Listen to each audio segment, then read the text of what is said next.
we stumble around trying to find or be found in a good world gone bad. A turn on the news, a sad state of affairs.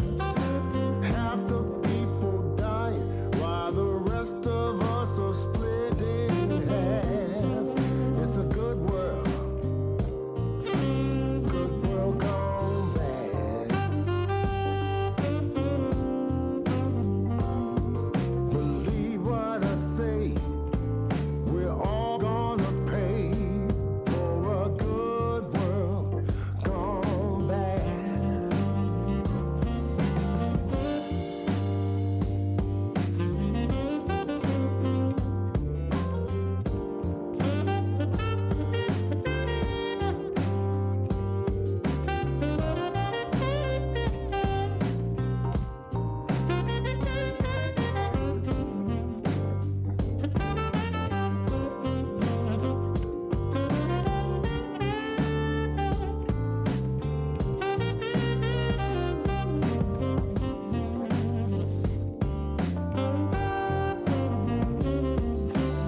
Everyone's tuned to the same frequency.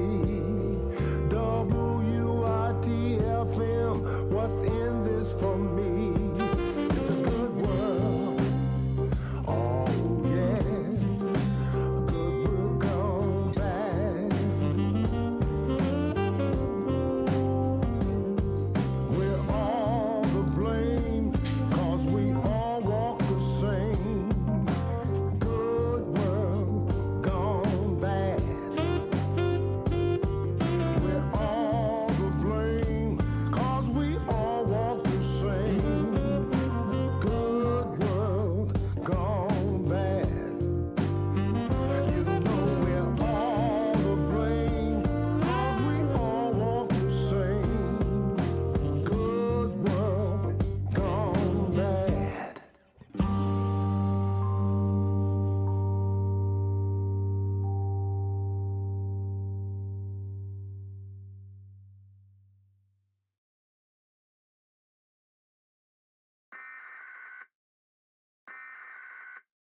This is the emergency broadcast system. This is not a test. Repeat, this is not a test. Citizens are advised to take the following steps. Stay alert to news media events or local emergency alert notifications. Avoid contact with the infected. If evacuation isn't possible, move indoors and initiate in-place sheltering. Use a gas mask, or if none are available, cover your mouth and nose with a clean cloth that has been soaked with a solution of 1 cup water and 1 tablespoon of baking soda. Also, cover bare skin and make sure that cuts and abrasions are covered. If exposed, remove clothes and seal in a plastic bag. Immediately wash off using copious amounts of warm, soapy water or a diluted 10-to-1 bleach solution. Since biological agents are being used to combat the outbreak, be sure to shut the windows and air intake vents to your shelter. If possible, stay upwind from the source of biological agents. Seek medical attention as quickly as possible after coming into contact with the infected or a biological agent. If evacuated, do not return home until local authorities say it is safe. Upon arriving home, open up all the windows and doors to provide natural ventilation. Do not attempt to try mechanical ventilation, such as electric fans, as an explosive threat may be present. Find out from local authorities how to clean up your land and property. Discard food and water supplies that were impacted by the hazardous material contamination. This is the emergency broadcast system.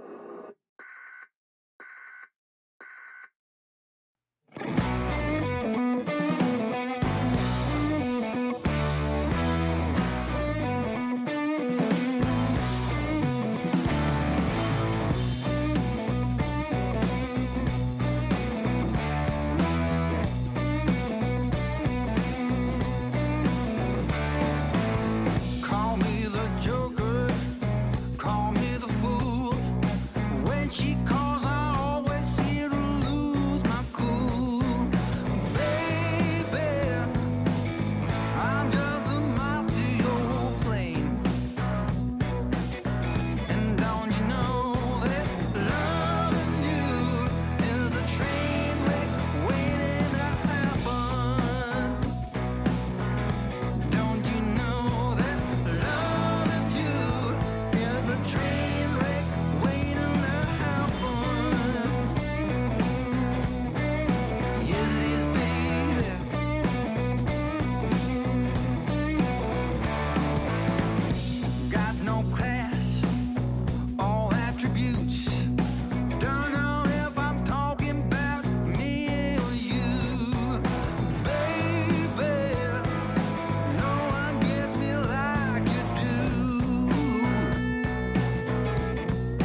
Is anyone out there?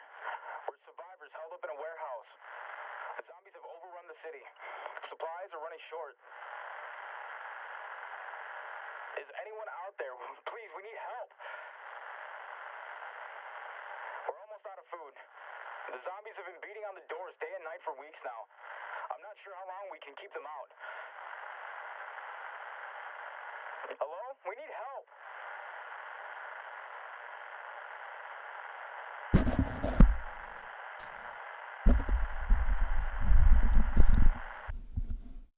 You can call me stupid. Yes, you can call me sheep. You can say I'm lazy. You can say I'm weak. You think that using her would get to me. And if you're right, then you're in trouble, D. 'Cause I won't break my arm, I won't wait. You're in trouble, D.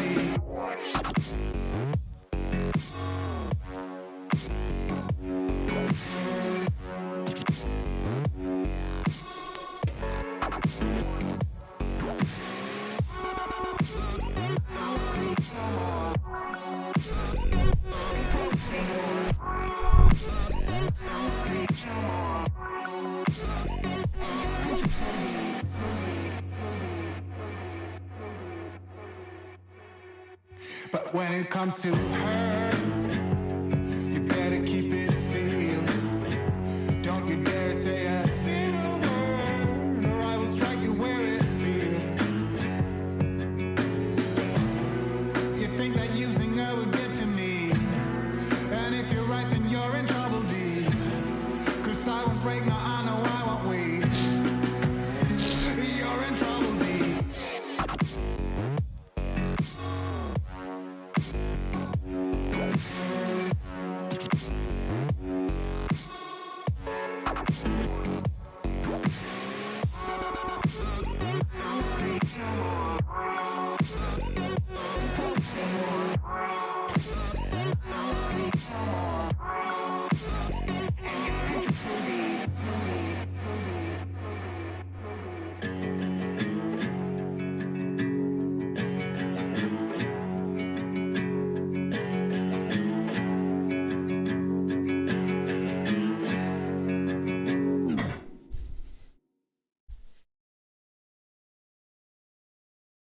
While there is still no word on a cure for the virus, government officials report the virus is not airborne, but can be transferred through contact with blood and other bodily fluids.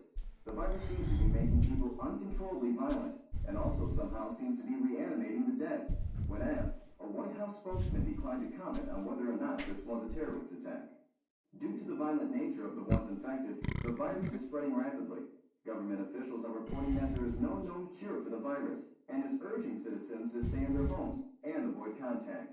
Citizens are also urged to lock and barricade all doors, windows, and any other point of entry. Riots nationwide are prompting local governments to declare martial law. The president is asking that citizens find safety and remain calm. Authorities are working on a plan to contain the outbreak.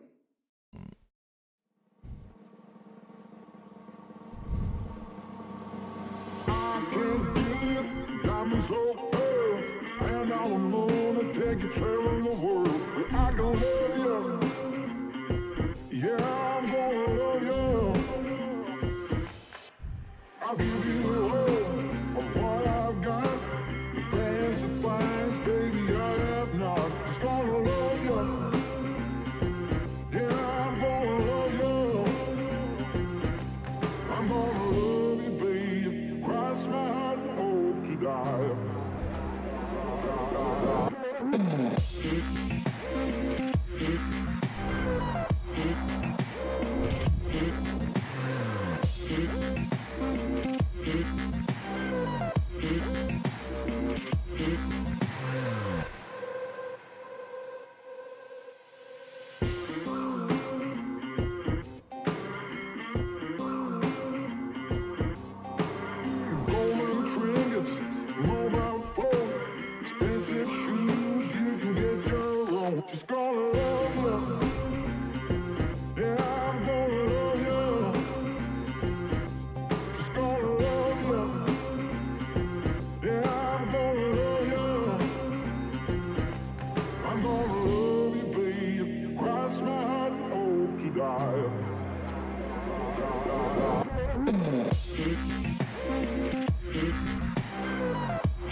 our sponsors. Zombie Network News is powered by FlyingPhoenixPCs.com, Quality Reborn. Go to FlyingPhoenixPCs.com to get your quality custom PC using coupon code ZNNUB at checkout for some amazing savings. They even have pre-built PCs with prices starting at just $700. Support Zombie Network News when buying your new PC from FlyingPhoenixPCs.com by using the coupon code ZNNUB. Picked up a few more venues that we're going to go and check out, do some really cool things there as well. Also, we'll be moving international. If you don't know, we will be doing something with TQ in the Philippines. I think that's going to be around summertime, though. So it will be just a hair bit away, but most definitely it'll be here before you know it. So we're just trying to be at every avenue as possible, take all the feedback, whether it's positive or negative, build off of it, help our partners in any way that we can, those that are building up, those that can help us in doing things to bring all communities together, including Web 2, Web 3, Web 1. I mean, we've got partners that are bringing crypto to grandma, if you don't know that. So your grandmas and great-grandmas are going to be in here pretty soon that people are working on. That's going to be pretty cool. So we're just trying to innovate in the space any way that we possibly can. Of course, our biggest is in the gaming sector, but we are a blockchain technology studio here at Wagyu Games. We've got some more things that we're going to be kicking out here in 2023, including our mobile. That'll be Q2. We'll be on Google and Apple Play stores. So that's very amazing. I actually have a big call Monday with a few of those to line up some more things and get that rolling as more. We do weekly meetings with some of these larger Web 2 companies that we're doing partnerships with and certain things to make sure that those stay aligned and on task.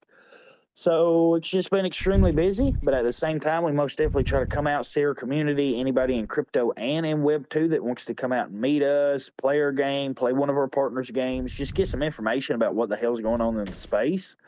That's also a big thing that we're trying to do. We're doing a weekly Medium article now to let all of our community and anybody else that would like to know what's going on, what the progress is here at Wagyu Games and Undead Blocks as we move into our live launch here at February 28th. Our live earning and all game modes will be 100% actually open to everybody. As again, all you need is an email password and to verify that you're a person, that you're not a bot. We got a few things that's going to be coming up here pretty soon. I don't want to spill too many beans, but there's going to be some really cool things coming out. We're going to get some of those out here in Q1. A lot of them will be coming out in Q2 right after we jump on mobile. Trying to push that out to the world. Every single avenue. We've been invited to Argentina, the Philippines, Africa, Australia, New Zealand, and then about 30 different places right here in the States. Also Toronto. Believe we've been invited to Vancouver as well. If not, I'll most definitely be trying to slide my foot in there somewhere. I know Mr. Dips, the man up there in Canada, so I'm sure he could get us just about anywhere we wanted to go. Biggest thing is getting people to come out, play. Just like what I was telling people at Quantum Crypto. I was walking around with a laptop. We had our laptops and stuff. I actually had a PlayStation 4 controller. You would be amazed how many people was just completely still blown away that you can play and implement PlayStation, Xbox controllers in these games, actually have fun with that for those that's not a keyboard master such as myself, where I can't never get in the top. Hell, I can't never even get in the top 1,000 if I'm not playing with a controller. But that's pretty cool to show, and it's really cool to see how people's eyes light up and how excited they get. Also, if you don't know, Zilliqa is building the first Web3 blockchain actual gaming console. So we're all into gaming. We're all into having fun, doing things with our community. I think all of us should reach out to Zilliqa, see what they're doing. I know we have. I know I really want to support the hell out of what they're doing if they're trying to build what they're wanting to and come in and compete in a space that is very competitive, that Sony, Microsoft, and very few others have dominated for going on 30 years now. So we're trying to hit every single avenue and make it to where everybody can get involved again. We will be giving away some loot coffins here. We will be giving away some more loot coffins on some of our streams. If you don't know about Zombie Network News, make sure you check that out. They stream every single day. Kevin and Slayer Wolf and Diamond Hangs over there. Very blessed to have them. Very blessed to have that sponsored by Flying Phoenix PC out of Phoenix, Arizona. So if you need any kind of PC needs, it's something also that we're trying to help our community with. Get people coupon codes, get things a little bit cheaper that they might need, whether it's a mouse, a keyboard, things like that. Trying to reach out and make partnerships that are really wholesome, have utility, not just here in this Web3 space, but in Web2 as well. Going to be reaching out to get some people some more perks and things like that that they can use to get to these events, because we most definitely are going to be having more events as in our gaming tour, and also be it Consensus, NFT NYC, NFT LA, all the big conferences, of course. We most definitely will be there, just like we were at Quantify Crypto. I'll be at every single one that's possible to be at.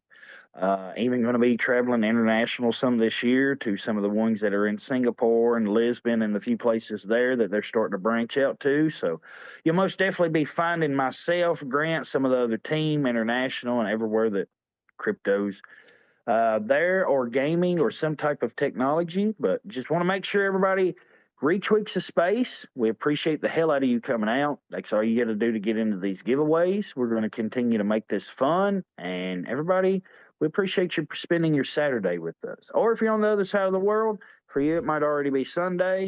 So we really appreciate you coming out and stuff. The biggest thing is play these games. Go out and give feedback. Even if you've got something you don't like, also let them know. Do it in a respectful way. Doing it a way you would like somebody to let you know if it was something that you missed, if it was something you overlooked, if it was something you thought might have been up to par with you, but they see something that's wrong with it. Really take that criticism, build off of it.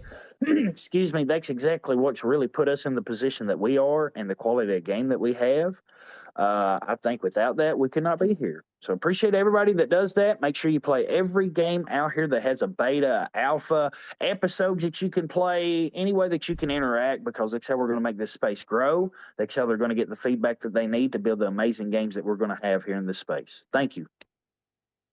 Let's go, Kyle, ladies and gentlemen, the legend, the living legend Blockchain of of the year. Web3. It's just amazing that, he's always supportive of our community. And I say it all the time. It's great games that are going to put us in the map. And if you're here listening and you're an aspiring creator, you love playing games, you want to share it with your friends, you want to share and generate content, this is the place to do it. We got allow list giveaways for Fora. We have a night list giveaway from Play Altera. And these are games building right now that are going to peak in 3 to 5 years time. And during that time, we all know this game, right? It's all about who gets in first. How do you see potential from projects in the early on? And for me, if you ask me personally, it's the team, right? Like I want to make sure and research about the team. Who are they talking to? Who are the builders they're surrounding themselves with? Who are the partners, and what brands are these partners? Have they survived the last winter? Are they long term? Are they investing really well? And is it sketchy in any way, shape, or form? Is their past but these people that we're working with, right, in on the blocks and Altera, all I can say is they're the pinnacle of what is legitimate in the space. They talk to the right brands outside of Web3 bubble. And that's why I have so much respect for companies like Tier 1 as well, and on the blocks and Altera, because they're looking at brands outside, and they're just focused on building. They're just focused on showing the world what we can offer in Web3 gaming, and the community matters the most, because new players are going to come in, guys. New gamers are going to come in, and what are they going to see if it's all toxicity and drama and short-sightedness, or kind of just short-term perspective of fast cash, or She's pump dead and right there. dumps and insider trading? Dead right. What's going to happen to the space if all the glorification of your idols and influencers are paid advertisements? Who's going to be representing the gamers who are actually here playing these games, playing these betas, and showing the world like, hey, there's actually a game out here that's pretty fun, and I can't stop playing it every day, right? And there's something about games like that that lasts generations to come. We've seen it in a lot of franchises. We've seen it in Call of Duty franchises and Final Fantasy. You guys know how big Mobile Legends can get. So it's a collective thing. It's a collective pursuit, and we have all the respect and honor to kind of like amplify these builders right now. So going back to Fora, I guess to kind of just ask more about your building process. How long have you guys been building the game? And what is your inspiration in providing something like this? I see a very Fortnite PUBG approach. Is it more realistic that way? But I also see like boosts and jumps that are kind of like not realistic. So is it like a mix? And is it something that you guys want to establish as an identity in the space? Yeah, well, yeah, absolutely. I would say so. So I would, the whole game would kind of be a all mix between Fortnite, PUBG, and Overwatch 2. That's kind of that's a lot of them, my favorite games, so to say. And we're trying to implement the game modes, so to say, while we're building the maps and the characters and the as you said, like the jumps, the boosters and such things. These will kind of be, more towards our game only. But yeah, I mean, we've been building. As I said, we've been building we started building the RPG over 12 months ago, but the Fora we've been building on for the last 3 months, and our community we've been building, very slowly for the last, I believe, 6 months, and we just crossed 8,000 followers. We decided we really wanted to do this organically, so we haven't used any paid fillers, paid promoters, or anything. We've simply just built and showed what we have, and people have been reaching out to us for collabs, et cetera, and that's kind of how we've been able to build the following we have now. It's hard to build organically, but it's definitely the best way. It's ridiculous to see some projects that are been on for 3 months and they have 100,000 followers and 10 likes per tweet. So we really didn't want to go that way. And even though it's harder, it's definitely going to pay off more in the long run. Because that's what we're here for. We're here to build our goal and our roadmap now, stretch it for the next 12 to 15 months in order to complete everything that we want to do with the game. All the maps, all the game modes, the battle royale, the competitive modes, and everything that we're now adding in and building for will take approximately 15 months. But every single month, something new will be added to the game. If it's a new map or if it's a new mode, if it's and as well, we're going to have the custom creation for gamers as well. So if you want to create a game with only for you and your friends, you can do that as well. So I think that's a very important aspect, because the community, as you guys are saying, it's the community is everything, and having a fun gaming experience with a replayable game, because often these games get boring. But these, as you talked about, these big franchise games, what they're doing and how they're actually being able to keep people to continue to play their games is because they have an upgradable content or replayable content. They're adding and creating new maps into it, or switching up a little bit here. So there's always new, even if the game is 3 years old, there's always new stuff to do, and I think that's a key. So this is something that we're planning to do, of course. Important. I agree totally. I don't mean to cut you off, but it's just there's something about games that build with the community. Like I still play Rainbow Six Siege to this day, and Me too. I started like 2013. Like it's crazy. It's still because they're still coming out with new content, right? And don't Yeah. even worry about like creators with millions of followers are watching. In fact, like I just got a meeting with Tier 1, and collectively their roster amounts to like 400 million subscribers. And then they're asking, which games can we play out here right now, TQ, like live, let's do it, Yeah. and they're watching and they're seeing which games are offering the same standards. And there's something about relevancy, right? You have to provide games where it kind of feels relevant. When I got into Undead Blocks and I started playing Undead Blocks, I dropped a video on YouTube of a couple of them about Undead Blocks, and basically that's what I'm saying. It feels relevant. It feels like COD Zombies. So it's not hard to introduce that to friends and family. It's not hard to get into it. It's not complicated at all because there's some games out here that you have to study literally to to win a game, and sometimes it gets competitive that way, but there has to be space for casual gamers. There needs to Yeah, be a space for gamers that want to try different games, want to blow some it, brains and yeah, experience no, something. yeah, I totally agree with that. I mean, the thing is, if we're only making games with tokenomics and NFTs and putting everything is the weight is put on that, we're only going to circulate the existing community that we already have in the Web3 in Web3.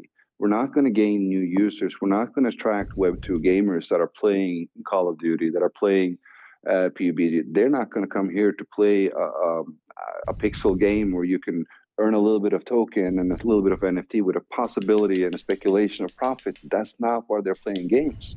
We're playing games to have fun, to get a good gaming experience, to play with our friends, and yeah, I mean, this is what I think. In order for Web3 games to really succeed, that must be the focus, and everything else comes second. If you have a game where people are kind of rushing to play because they think it's fun, because they're getting something from it, they're either with their friends or just playing story mode and enjoying the competition and such things. That's when they will come. And the Web3 aspect they will discover on the back end. It needs to be a seamless onboard if you want to bring them on board.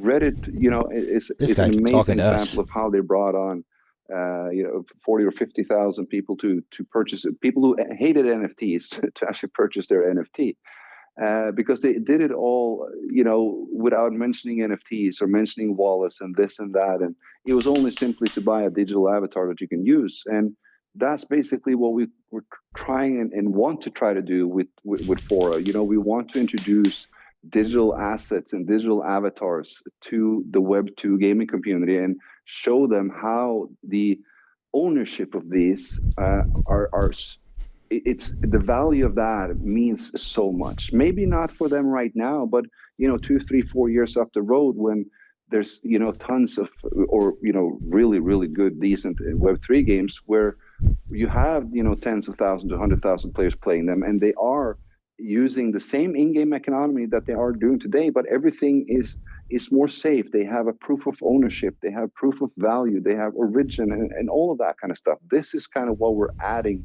to the gaming industry. We're not solving anything or fixing a problem. We're adding something, and they will see the value of that over time. I think that most of them just needs to see a few examples of somebody who's already now, or somebody who made profit, or somebody who thought this was really good. If we like really teach this to some of the main YouTubers and show them the real benefits, and they actually do profit from it once we have these awesome games out there, that's all that it takes. One game is all that it takes, and it will go viral. Well, So, but it, He's kind of right about that. fortunate for you, and for everybody here in the space, we already have that kind of case study. Tribal Games actually compiled a lot of data together, and with experience from the rise and fall of different games, even with the bull and the bear market, it won't it cannot be denied that the reality is we have created change and impact within our communities. yes, We can bring so much more than just gaming, right? In fact, gaming I feel like is the first step, and great games is just the catalyst and what sparks like a great culture of connecting to one another. One thing's for sure, Miggy from Altera is right now in the live events present moment, connecting as well to different builders in the space as well as in the metaverse. And I have certain appreciation for people like Miggy, who like me and everybody else who work with Underblocks, Altera, and even the Fora team, builders of this space that are working on providing best games for gamers. We work like metaverse and real life. So it's part of both schedules. We operate in multiple time zones, And you know, Miggy has experience playing all of these different games in our Discord in Altera. I'm gonna be posting a link tonight or tomorrow to invite you guys to come with me and play in our gaming nights as a faction together. I'm gonna be pulling together the best faction ever. We're gonna kick all the other factions' asses because we're gonna win the best faction prizes. Because the elves are gonna come and the elves are gonna take over, guys. It's the Elven Trap Nights. It's gonna happen, and I'm gonna drop it soon. But I want to ask Elven Mickey, Trap Night. like Forrest said, right? The essence of community is actually playing fun games with our friends, right? And you have been playing a lot of game time in the Altera Discord, whether it's Genso Kishi or Meta Ops or Homie Wars. How was the experience in terms of like establishing that connection, and how important is a great gameplay in, you know, camaraderie and kind of like bonding with each other and establishing trust with one another? Hey, what's up, everybody? Thanks, TQ. That's a great question. Let me introduce myself real fast. My name is Miggy. I go by Miggy Crypto. I've been in the space for a little while and have had a great time being able to work with Something Squared Studios as we build Altera. And one thing that I do a lot of work in is helping to kind of bring in our community and onboard other communities. And so this is something that we've definitely spent a lot of time and energy on. And as TQ was mentioning, we we just don't want to promote our own community, our own culture, and our own game. You know, we try to invite and bring in others as well.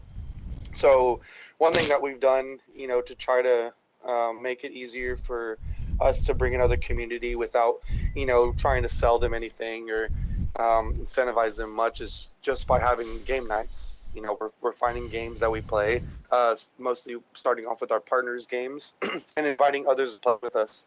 So we host it in our Discord every Tuesday. We'll play a different game, and we just kind of, you know, open the room up for anybody who's looking for just that kind of community to just come hang out, vibe, and check out something fun. And so it's been a good experience, you know, trying to bring in this community of like different cultures, different people, you know, around the world.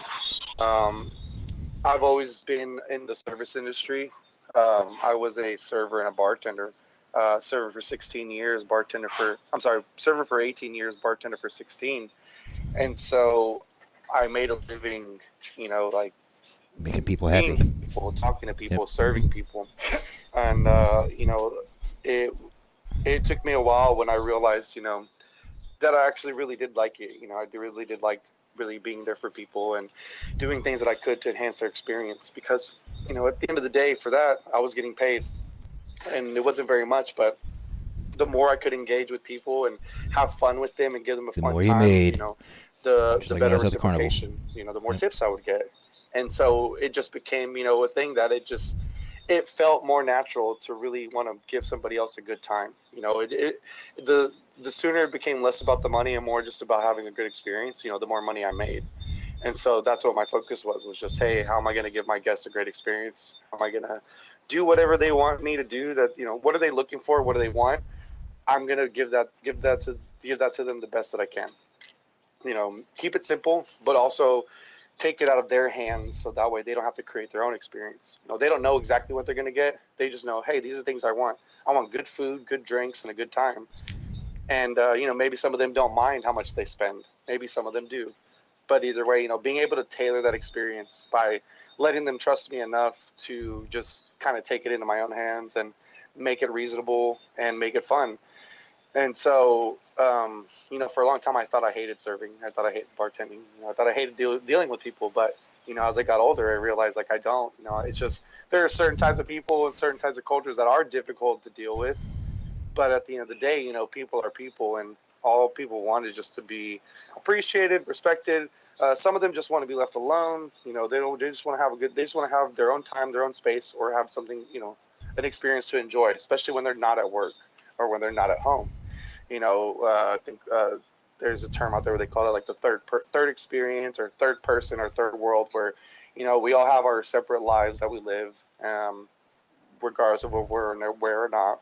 You know, we have our work life, we have our home life, then we have, perspectively different third life, or it's something that's the world. For a lot of people, that's gaming. They have their third life in their game, which may be a different type of personality than experience in the work and home life. But that is a more, hey, I can kind of just be this person that I want to be because there's no restrictions in a sense, and it's not going to affect my job. It's not going to, some of my family might not be on board with that. So it's like this is an area where people can mostly just be themselves, and you see a lot of them where we get into weird stuff. We like games, we like dressing up like animals, we like putting makeup on and going out to festivals and doing crazy things. All sorts Hold of. on. Yeah. I don't know about. Wait. What animal? First of all, because I don't know about dressing up like animals. Wait, Oh, what you have animal? the furry culture. You know what I mean? You have a Yep. Oh whole my culture of god. people True. that love dressing up like animals. And they have festivals and events for it. Same as like the So LARPing community. the And so it's just metaverse and the the real reason why world people are go to combining movies to at a watch rate that we movies. don't want to expect. That are really fun and pull them into a story that they feel like, hey, I could be freaking Wolverine. I could be Superman. Yeah, I get that 100% because I live in Asia and cosplay culture here is crazy. Mhm. Like I've been to a bunch of cosplay events. Okay, the story of why is for another time.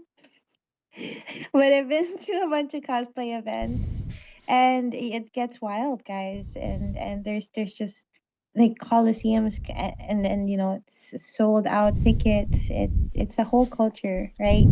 And that just shows support in anyone building in this kind of industry, whether it's the gaming or entertainment industry. um like what Mickey said, a lot of it has to do with serving people. A lot of it has to do with making people feel like they are VIP. Yeah, I resonate with a lot of Mickey said because I worked as well in casinos and bars. Like I had 12 years of marketing and sales, and I started with doing club promotions, and I was being paid with a pitcher of liquor. That was my payment, like a pitcher of liquor. It was like I think it was like 16 or something like that. But it had a lot of things. It had a lot of to do with trust. Now it's like everybody knows that if I'm gonna have an event, it's gonna be bomb. It's gonna be poppin', because we kind of like have that sense of passion of serving people and giving people that experience. Sharing that experience is very important. Undead Blocks actually had a bunch of tournaments that was live, and I remembered Kyle Did was one even live sharing tournament. stories of people not even knowing about it, but they got to play it, and that opened so much possibilities for them. Just being open into seeing and kind of like evolving with our space and seeing that there's nothing to fear, because I think all this bad press, would kind of halt somebody. But with a good experience of gaming, if your game is good enough, it will not matter. It breaks down social barriers. I pinned my tweet on top. And I'm so sorry if my voice sounds like this because I have colds. But if you guys want to win some loot coffins, because we'll be giving away 5 tonight, I want to spend I want to give you guys value for your time. We've been here for an hour, and I am taking note of the time. This space is not going to be more than 2 hours. We're going to hit the mark at an hour and 30 minutes, or 2 hours maybe at max. I'm going to try to push it for shorter time, because that's what I'm getting as feedback, and I want to improve on that and give you guys the best experience with packing all of that information in. So the only way for you guys to win an allow list for Fora, a night list for Altera, and Undead Blocks Loot Coffin, you have to register with Immutable X, by the way. Make sure to retweet this space. There's a button on the lower right corner of your screen, ladies and gentlemen. If you're waking up or just trying to get some sleep, all you need to do is lift that thumb, press Uh, that button, retweet this space, because it's your chance to win an NFT. And this is just something that we do every week. We want to give access and chances for everybody to win these giveaways. there's no reason for us to be exclusive in a place that has the pursuit of mass market adoption. I want to ask Kyle, with the tournaments that you guys have, sometimes do you think it's very useful to have these in game events instead of like them finding out undead blocks online? Do you think that the introduction of the game matters for them, where they're hearing it from, or who's presenting the game to them? Hell yeah. Most definitely. These events drive the adoption that we need. I don't care what avenue that you hit, you're not going to get everybody on Earth. We're going to mobile, Google and Apple. Not everybody on Earth will know us first. There's many other games that'll pop up before us until we get popular, get in the store, get up the rankings. That takes events, that takes people, that takes the hard work in the damn trenches is what I like to call it. A lot of that will not happen without spaces like this, without events like me and Miggy. I'm literally 8 feet away from Miggy. He's on headphones, so you can't hear, and I'm on my phone on speaker. Literally, this is the lifeline to a lot of this. Coming out, meeting these people firsthand, because not only do you meet the people that go to the events, the after events, things like that, all the waiters that we've talked to, all the businesses we went and interacted with. You see all these crypto shirts, all these crypto people all together having a good time, all getting along. Especially massive amounts of crowds. It's something sometimes it's hard to find, unfortunately, these days. People being wanting to have the same purpose and goal and achieve that, be fun, have fun together. Hell, we're going to go to the beach today as soon as we get off of here. You build relationships that way, literally. Going out and doing other things, going bowling. We went to Texas de Brazil last night, ate for 2 hours. Of pretty much endless steak and things like that, that all of us all went out. I think there was 9 of us, 8 or 9 of us that went out and all ate together. We're going to be doing that all week as we're down here. We're doing that with people that we talk to that might not know that much about blockchain. Our waiter, she asked me what the hell Undead Blocks was on my shirt.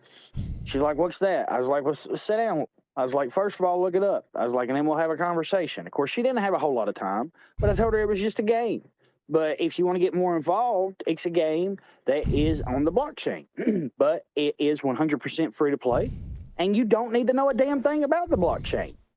But at the same time, if you want to educate yourself, if you want to take that step out, that leap, you can. And she was just so amazed. And she's like, she said shit. She's like, holy shit. She's like, I never would have thought this. She said, I've got 2 young boys at home. She's like, that would burn this up. She's like, are you literally telling me that if we get involved, that there could be some incentive? And of course, none of this in financial advice. I was like, well, yes. I was like, if you understand the technology, you come in. I was like, there's most definitely that. But at the same time, it's fun. Your children could be at home or across the world. Hell, one of them can be in Indonesia. One of them can be in Kansas and playing against each other, multiplayer, with assets that they could own themselves. Like sitting down and explaining this to somebody at an event that we went to and ate after the conference would not happen if we was not in these in-life person events. That's another reason we're kicking off our gaming tour. We're not just going to be at all these Web3 conferences where, of course, you do have a more presence of Web3 people. We're going to be at the technology conferences. We're going to be at the gaming conferences. We're going to be at the comic conferences. We are doing conferences our damn selves to bring people out, just like in Nashville. You can ask Miggy. He was there firsthand. The biggest thing is to get people out, active, have fun some way. There was food. There was drinks there. There was other conversation. It's not just dedicated just to Web3 gaming, not just dedicated just to Web3. I talked to somebody about their kid because they had a birthday. They were getting them some items, asking me what I actually got my daughter because they were the same age. I have a daughter that's 8 years old, turning 9 in February. Their daughter just turned 9. Just real life things like that. That's something that a lot of people overlook in the space, but when you get out, have that in person, you have these events, whether it's just a conference, whether it's a big gaming tournament, whether it's a technology information, something, whatever it might be, the Altarian Light event that's coming up, that's going to be amazing. Like, there's going to be over 15,000 people there, drone shows, food, things that you can learn, educate yourself, not just in what we do here, but in ways that, at one point in time was the way of life. And now a lot of people still go back and remember that and actually give tribute to it. But a lot of people don't even know those things still happen and how cool those things are. To learn forging from a blacksmith or make your own food, things like that. Like those things are coming. Same Wow, way that's over here. really, like available in the event. That's awesome. That's so awesome. Because I've never tried forging ever before. Have you tried that, Kyle? Ever? Yes. Really? Yes. I was a mechanical engineer and tool maker for almost 20 years of my life. I still do that on the side, such as 3D printing and CNC manufacturing, things like that. But yes, I have done a little bit of forging. I've never done a sword. I have done knives. I have done fixed blades. I've actually done folders, and that's something that I would actually be interested in. I have never actually forged a sword. Now, the first one, I'm not saying come out and everything, and there's more details, but I'm saying in time, this will be accessible. In time, you might have access to run a tournament in Undead Blocks live like a laser tag. What if we could get a place, and in time, we could do something like that? There's all kinds of other games that you're going to be able to do things in person with. Music events. Music is coming into the space. All types of entertainment. Movies. I swear, 2023 is going to be a year that the entertainment comes in and dominates here in blockchain. And people are really going to see why all things are on the sideline and all the big names that are just foaming at the mouth to get in here. Let's go. And if you guys want in, of course, gotta make sure you retweet the space. Not for anything really, not even for me. It's just so your name can pop up on a Twitter picker when I do the Twitter picker after this space, so that I just know that you're here, right? I'm never gonna like force you guys to follow me if you don't like my content or anything like that. I'm just being real. We're just being authentic. At Undead Blocks is the best right now, and I always when anybody asks me at this point what Undead Blocks is, because it's so tied to my name right now. Like Undead Blocks is all I always talk about. People ask me sometimes what it is, and I just say brains, and then they're like, "Oh, that's awesome," And then yeah, we get into the whole like weapons and everything. They get excited with the weapons. There's different characters, so it's very inclusive. What I love about Under Blocks is that they're ready. They were ready before like we even met. Like when I got in with the beta, it was already controller ready. It was like ready for content, ready to share, ready to play. And there's just so much respect that I give to builders that are just focused on providing that kind of quality. And I want to ask Altera about, movies when Kyle mentioned how important is that tied to Altera? Because I know I don't want to speak too much because I don't want anybody to kill me, but I know there's live events and live action series, but we're going to be talking more to Miggy about that. But before we do, I want to give a chance for Jacob to ask a question. I think he has a question. He has his hand up. How you doing? Thanks for joining us in our space. Thank you. I just wanted to mention, because like we're talking about the different walks of life, and gamers we all experience it differently. Like for me, I've been in an unfortunate situation where I don't have a console, but like having the ability to play on Deadbox Mobile, like that's my shit. All I've been doing is playing mobile games, because all I have at the moment is like my phone. My laptop is a 2015 MacBook. Like you can't play games on a MacBook. Like that's not it. And the system that I want to build, it's gonna take some time to build. And I think that accessibility of just, anyone from any walk of life being able to come up and play a game, take part in an ecosystem, like that's what it's really about. I think the gatekeeping of like, enjoying a Nintendo game on a Nintendo console, it's going to be a thing of the past. I agree 100%. You cannot be for mass market adoption if you're promoting exclusivity. And there's something about games that, when they drop the bomb on us saying, hey, yeah, we're working on mobile, that's our next step. And you're hearing Kyle, which is a relentless builder in the space saying, yeah, it's gonna happen. Mobile's gonna come down. And what Jacob really said hits me really deep in the heart because coming from a third world, right, in the Philippines, I share that with him, you know. I shared the times when I didn't have a laptop to kind of like make a content before I just had my phone. That's literally how I started. And to this day, we still have gamers, and these are actual gamers, guys. These are the gamers that play daily. These are the ones under the daily active users count of these games, you know, flexing in this space right now. But these are the ones that are, you know, deserving to be nurtured. And what Jacob said was really powerful for me because he's an empowered gamer. You know, he knows that he is really good at these games and given access to these games, it's not only just giving opportunity for him to maybe, you know, one day what if he gets a cool NFT drop and then he can save up faster for his laptop, right? And it really means the best for the Web3 game as well, like on the blocks. The fact that they're gonna have a gamer like Jacob kind of like share the best content about these games is really where it's at. It's kind of like a full circle flow of me doing my part as a creator and a gamer, and you doing your part as a game developer in providing the best games for us, you know, because that's what we deserve. We don't deserve, you know, complication in getting into these games. We don't deserve sketchy teams that we don't know are gonna last the winter or long term. We don't deserve games that will need a week to study so that we can win one game and get rewards for that.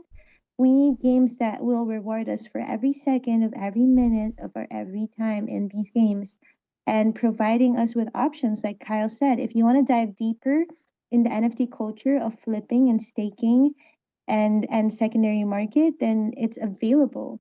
The fact that we're giving the availability and the opportunity is huge because this was never given to us when we were young. Like, can you imagine our children that are actually looking into what we're doing and what we're building for them, in knowing that they can be incentivized and rewarded for their time? Screw it. If you're not here for monetary gain or monetary gain, you don't care about money, that's fine too. What about like legacy, Fun gameplay. right? Like what about actually owning the assets that you spent a lot of time playing in, putting in your priceless time? You know, we can't, time is very priceless, guys. We can't turn back time anymore.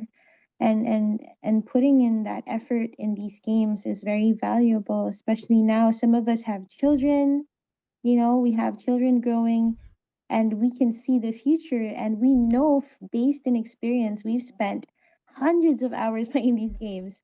That means our children are going to play hundreds of hours in these games. We're kind of like setting it up for them, you know. We're kind of teaching them to be a little bit responsible with where they put their energy, a little bit more responsible and self-aware and being productive as a gamer and be empowered in saying, hey, I just want full ownership, right? I want to own my battle pass. I want to own my skin. I want to be able to play in other games as well. I want interoperability. I want variety. I want every single genre and every quality. And I also want to be celebrated for being different. Like I want no competition between creators, and I want celebration between actual authentic gamers and creators in the space. I want, you know, canceling of paid advertisements and just the production of great games because great product is going to speak for themselves. We won't need to do anything really more than Paid just share advertising it for has to family stick and around. friends. That's how stuff Anyways, I don't want to survives. hug the mic. I want you to win. So make sure to retweet this space so that you can have a chance to win one of the 5 Undead Block Loot Coffin giveaways and Altera Night List and Fora Allow List. We're just gonna be I'm gonna give you this stage, Jacob, for like real quick, and then we're gonna jump to Altera to talk about their light festival and what it means to be part of the night list. What are the benefits that come with being part of Altera? I know you The guys Night are gonna be Watch. dropping a Or the guild Black. membership really soon. People are talking about it and are curious about it. Let's talk about it even more before we end this space in a bit. I just want to give the stage to Jacob. I just wanted to say I couldn't agree with everything you were saying more from the perspective of like somebody who's poured their hard-earned time into games. Like I I hate when it's not valued by the developers. And I think the relationship between, blockchain developers and the people who've experienced that, I've poured thousands of hours into Gary's mod and this role-playing server just for them to go down. And I would, at a young age, I worked a day job so I could, donate money so that way they could run the server that I enjoyed playing on, just for it to one day go down and everything, all that work, all that time is now lost to time. And it's just heartbreaking.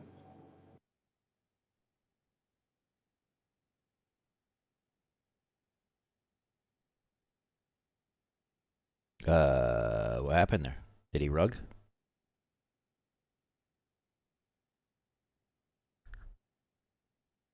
Crap. Oh, Of there he course, it is. Okay. happens to me where I thought that I was unmuted, but I'm not unmuted. I was actually muted and talking to myself because it happens to me because I'm TQ. And hi, Jinky.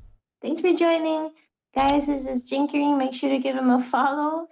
He's an amazing, amazing creator in this space, and I want to know how you're doing. And thanks for joining us. And what's your plan? What are you building? And have you heard of Altera, Fora, and how's your experience with Undead Blocks?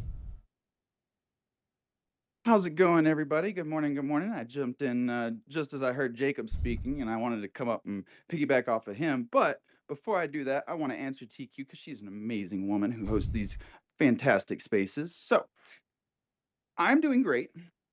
Doing fantastic. I just woke up. I'm loaded up on caffeine, so if I'm a little jittery, that's why. Then Altera, I'm pretty involved with those guys. I'm hanging out with Anthony, Miggy, and them. They actually just got me into Ginso, another Web3 game, so I've been playing that with them off and on. It's pretty cool hanging out with the gang and leveling together. And then I know Undead Blocks. Man, I have a love-hate relationship with you guys. I really do. I love the game, but I want more. I want more. I need more maps. I need more weapons. I need more zombies. I want more. Ooh, mobile what launch kind of soon. okay, hold on. What kind of zombies are you looking for those, Jinky? Are you like more of you want the fast running zombies, or do you want like the little slow All of it. crawling? All of Oh, it. I want Call of Duty Zombies to be a thing of the past. I want when people think of a zombie mode, I want them to think Undead Blocks. Like Call of Duty's done the same thing year in, year out. Left 4 Dead's done the same thing, same thing. I want something new. I want to mix it up. I want everything, right? I want the fast zombies. I want the slow zombies that can take 100 bullets and take forever to kill because they're slow and you can kite them. I want to have to think when I'm playing. I don't want to just sit there and shoot heads, sit in the Right, same yeah. spot shooting heads I want the new whole maps. round. Ooh, I want new maps too. Like Jinky just It's coming here. coming. Maybe It's coming. You remember anything like Dead Space or Left 4 Dead, something like that, to where it even got so horrific to where you might have to look away from the screen? It's coming. We've got all kinds of things. I'm bringing on 2 more senior level Unity designers and animators. Actually, going to be talking to them next week. It's coming. You're going to see it, and we appreciate the hell out of the support. And I'm the exact same way. Me and my daughter burn it up, and we are ready for some more levels ourselves. We're working as fast and as hard as we can. As soon as this live drop after the 28th, that's one of our biggest priorities is to get this next map out and then continue to make a few more maps, especially where you could reach out and touch somebody. And also to where you could have some more places to do some more real life and things. Like we were talking about, I had somebody got trapped in the house, and we were talking about what would you do in real life if you really got trapped in the house and zombies was there. I was like, I'm jumping out the fucking window. Pardon my language, but like, there's things that are coming. I'm probably gonna pretend how to be a zombie. Like if I get trapped. Like the zombie, Well, the zombie will come and I'll be like, I want brains too, man. Like, we're the same. There we go, My guys. s- We got the alpha. Yeah, that's exactly right. The scenario was, though, me and the guy was talking. He was upstairs, got stuck, was dumping magazines on him till he ran out. He was like, man, I would have jumped out the damn window. And I was like, I would have too. So we most definitely are coming with more. You're going to see more maps, more zombies, more zombie bosses. You're going to see some all kinds of things. New weapons, like I talked earlier, ones that'll reach out and touch you, things that you might be able to use more as a melee as well. Working on a lot of things to where possibly you can even use that melee while you're still holding that weapon that you're going to be running through like it would be in real life. Have one in your hand as they come up to you, slice one of them's throat, move to the next one. You run into a rig of them, just start dumping a mag and hope one's not behind you and stab him in the face if he is. There's a lot of things that's coming. Most definitely myself, and I know lots of people that is ready as hell for that. I can't wait to run some new tournaments with some new levels and things like that. We've got a very large crowd that's got a lot of the good places in the map already understood and figured out, so they know exactly where to go through and get the highest scores and things like that. That's something that we're going to be working on as well, to keep it all interactive, to where one person or a few people or a group can't just sit in camp and try to be the best of the best. That's why we also pay out a large percentage. We pay out every single person that's ever played in our tournaments, the largest amount being up to 6,000 people.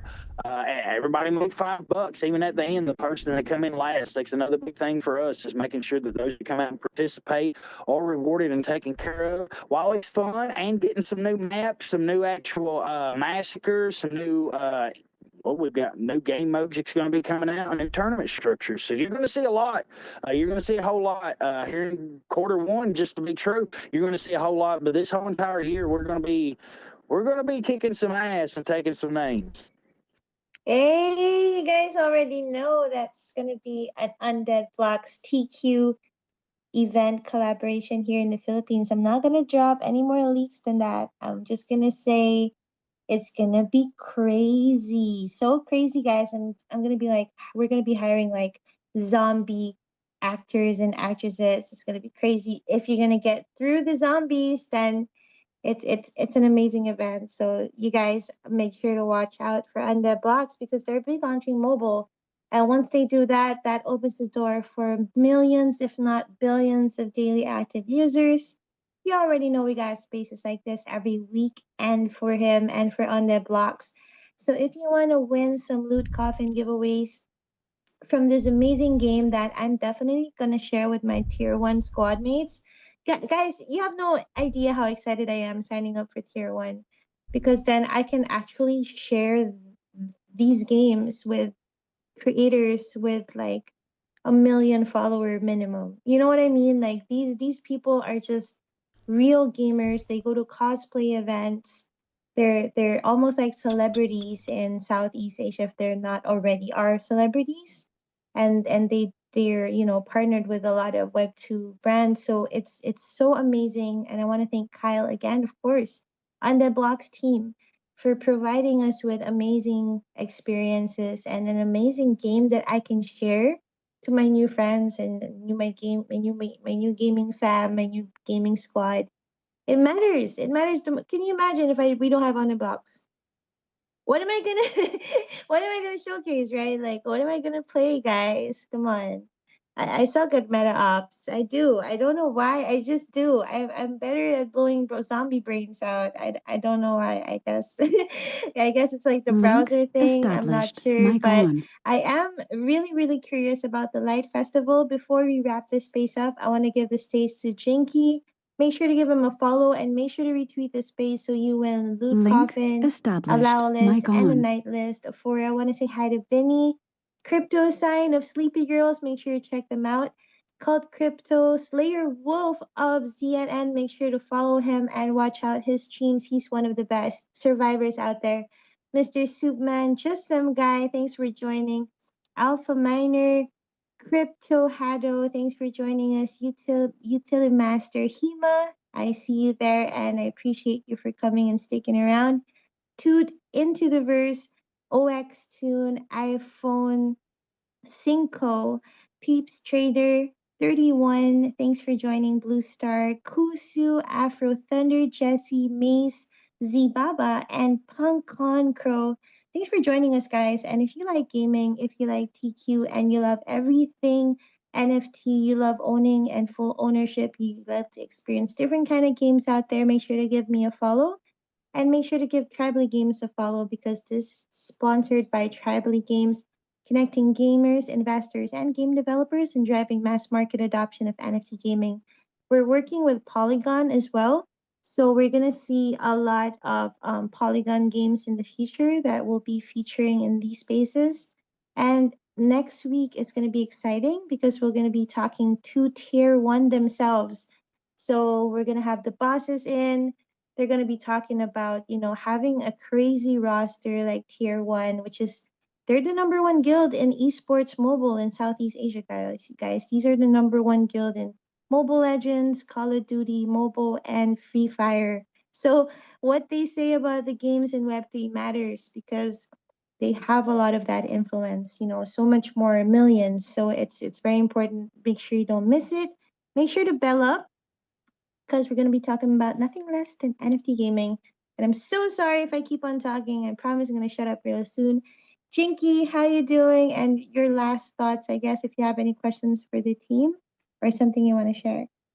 I just want to share a different perspective. I'm not going to say Jacob's wrong, but I want to share another perspective because everybody's going to have a slightly different take on their time being valued and respected.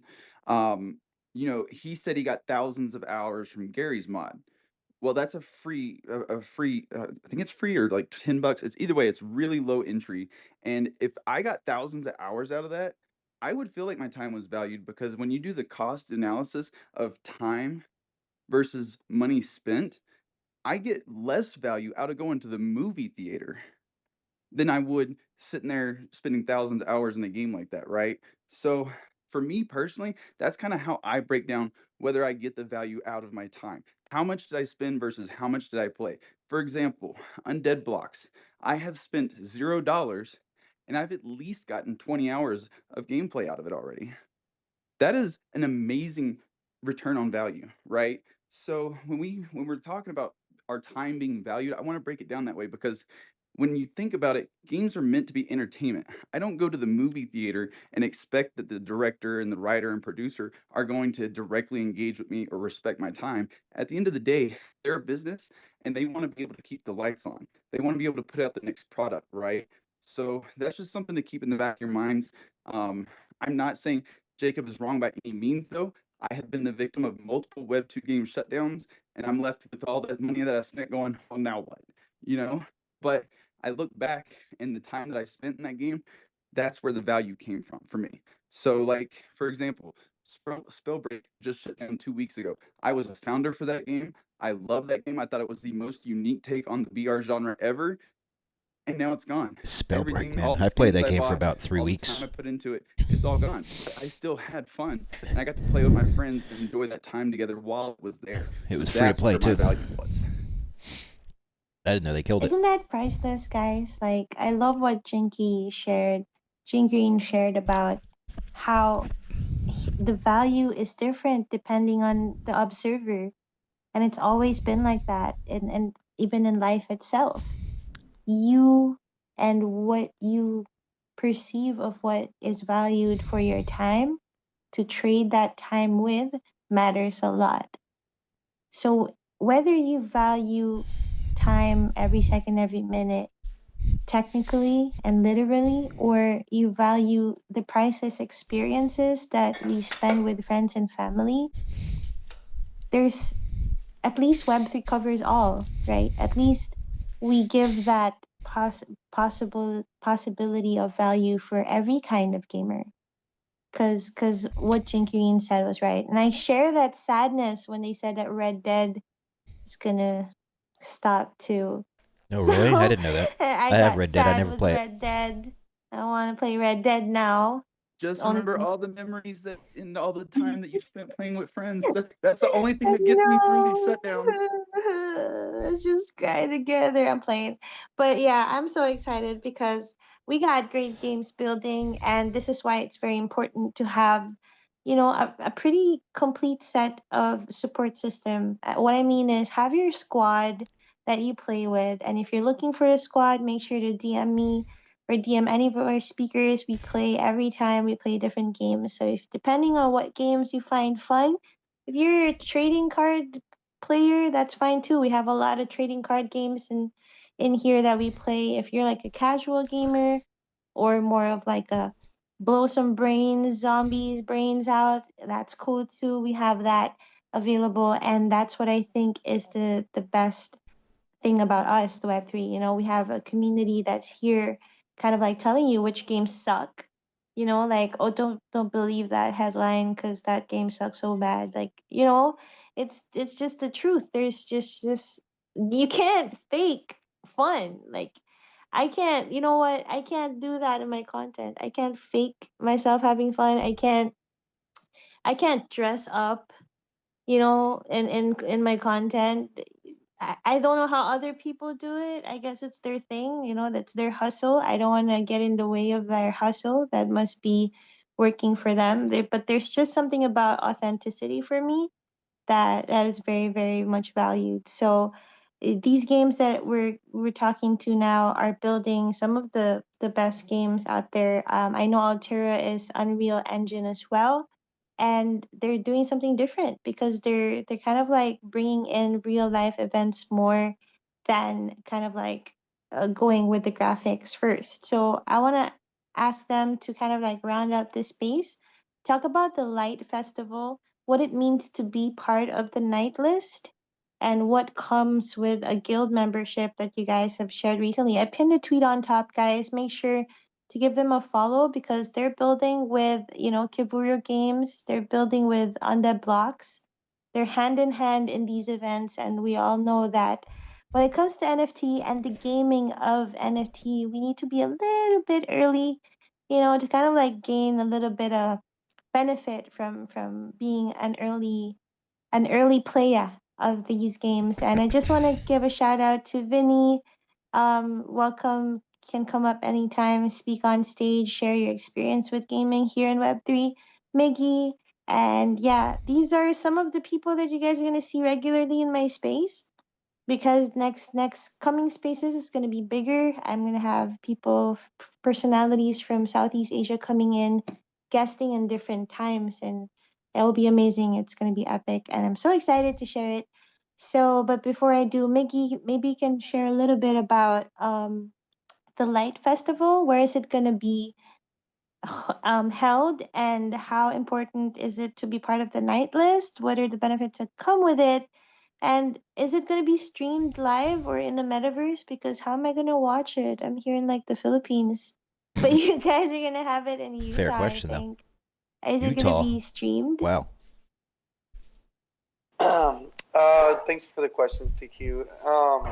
The streaming part, I don't know. If my phone hasn't changed, so I don't know who's speaking. But if Michael's still on, he could definitely talk about that.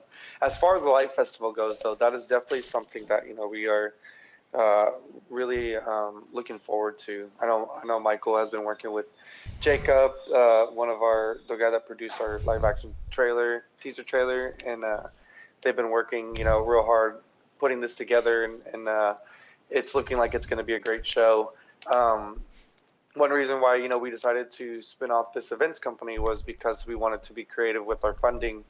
We are a C Corp company, and we don't want to have to rely on the community constantly always having to buy NFT drops to keep us funded. Nope, rug pull on him, I think, too.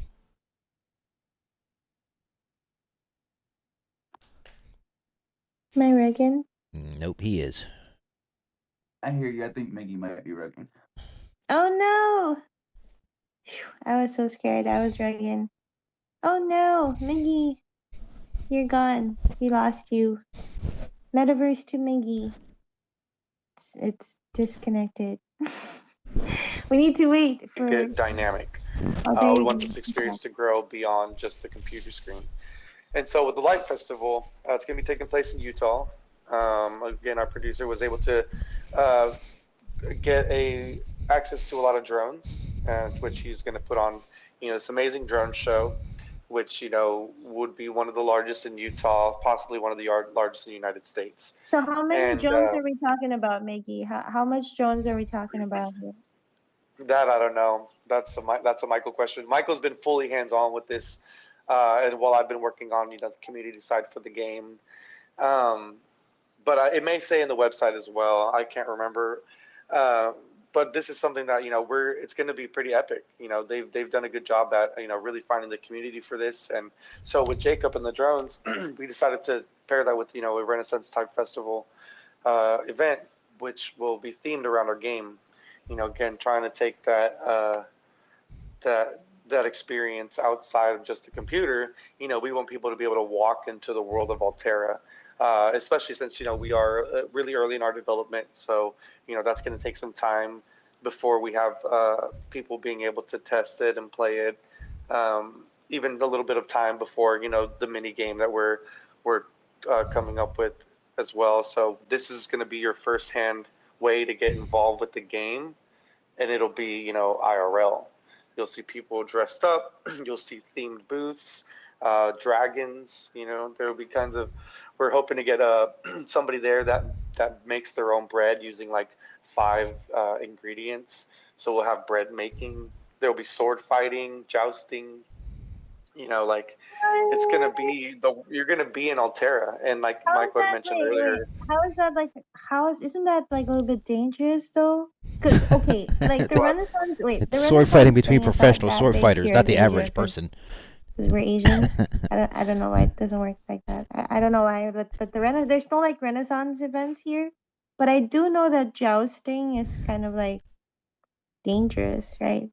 Like, isn't there like Well, I a don't know This is what kind America. of We level of shoot at each jousting, or if other. it's going to be like actual on horses or what type. But I know the sword fighting. Like, there's a community that they suit up in real armor and they battle each other, and so they're going to be there. Jacob, the guy running the drone show, he's part of a group like that. So I mean, it is dangerous. They do get hurt. Axel loaf of Like this bread. isn't Yep. like it is for fun, but they do this, and And there's I don't want the turkey real leg. Give me the heavy turkey breast. pieces of metal being whacked, all kinds of stuff. But they suit up in the armor, they get in the ring, and then they fight it out, and they do that in all kinds of different ways. And so I don't know how the jousting is going to be. Maybe that's just something hopefully it's not something I'm just like I'm hoping will be there, but pretty sure I heard jousting was going to be involved because of this that group. sounds so No, fun. jousting That happens sounds here so in the fun U.S. though. It's Are you a gonna common like thing. come in a cosplay outfit, Mickey? Or Jinky, are you coming? Yes, Are you going? You guys gotta fly Jinky in, man. Like I'm it's going to be amazing. working on getting a cosplay suit for it. So this will be our first one. We're going to be doing 3 this year, because again, so our goal with this is that we want to be creative with our funding. We want to have other avenues and revenue streams, so that way we can, pass that value down. Thank you. Down to our community and the other gamers. So we're going to be doing 3 of these this year. The goal, from what Michael says, next year will be up to 12. So the idea is that if you miss one, you'll most likely be within driving distance of one of these festivals at some point. Because we want to be, near as many major areas as we can, so that way as many people in the United States can get involved this next year. And there could even be a point where we could even expand this into your areas and stuff like that, because we want to Exactly. be accessible. And so This that's is gonna be IRL something that we metaverse do stuff, to guys. help generate We're revenue at that and bring in crossover. money to manage things on the back end side, development side, and things like that. And so, our guild membership is sort of tied to that, because it's going to be, it's going to be a lot of value that we're pouring into this, because it's going to be one of our very few, if only, NFT drops. So, we didn't want to just have all right, here's just one drop, you just get this NFT, you get in a game. We decided to add perks to the actual NFT, membership benefits, in real world activations. In addition to that, we're doing some interesting things with our mint. We have a whole lot of things coming with that, and so we want these events to just kind of help us enable us to continue to do that, and make it easier for people to join and just give them a good experience. Like I mentioned about that third person, third thing, is that like, that's a lot of people's third world right there. They can go be a magician, be a knight, whatever they want to be, and they can go out and do it, and we can all be weird together, and it's going to be a lot of fun. And so, that really is important to us, because we want to grow the community in what we think will be the right way for us. Everybody there's not necessarily like the right way, but there's everybody's way that works and is suitable for both the community and those of us who are trying to get them involved. And we want to have fun, so with this Light Festival, it's going to be a good experience. We'll be bringing in people who most likely are not very much into Web3, and we also want to be part of the onboarding process. We want to help bring people into this world, and just let them decide where they want to fit in, how they want to do it. And so the LARP community, live action role play community, is very active. You have the Renaissance festivals out here that are very active, and we think it'll be a lot of fun to do this. It's going to be a good time. I definitely, when we give out more information about the membership, you can go to our website, Altera.io, and you can see, the benefits and perks that come with the guild membership. And then pretty soon we'll be dropping information about our mint coming up in February, and all the great things that we're going to be enhancing it with. So, it's going to be multidimensional. We're going to be doing awesome things for our game for the future. We're going to be doing things for games that exist now, and then we're doing stuff with our events, which will be coming up real soon. So we're going to be, getting involved with as many different things as possible and supporting others as well. And yeah. So with the night list, I think I'll let Anthony or Croissant talk a little bit about that, if that's okay. And if you guys have any questions, check out the Light Festival. All the information coming up for our mint will be coming up soon, and definitely keep eyes out for it, because we've done a lot of work and spent a lot of time to give as much value as we can, but also make this as unique and make it as much of an experience as we can. And so it's not just, you're not just going to mint an NFT. There's going to be a whole experience wrapped around it. And I can promise you, if you see what we have going on, you will definitely never forget, because it's not something, that is easily forgotten. So definitely keep eyes on it. And it's just important, like what he said, right?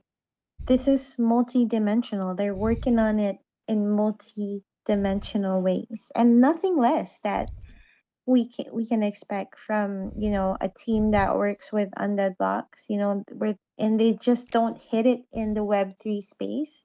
They don't just drop bombs here in the Web3 metaverse. They drop bombs in real life events. They they give alpha for people to come in and experience first before anything else, because the product should speak for itself. The lore, the immersiveness of a game really matters for us, the gamers. And sometimes it's even more than that, like what Miggy said, and how we talked about cosplaying and the cosplay culture in our space, how immersive these games can get, and the experiences and pricelessness of building memories and importing memories in our core, from these games. It's just priceless. It's so much value for me, especially when I spend time with my kids, playing games with my kids.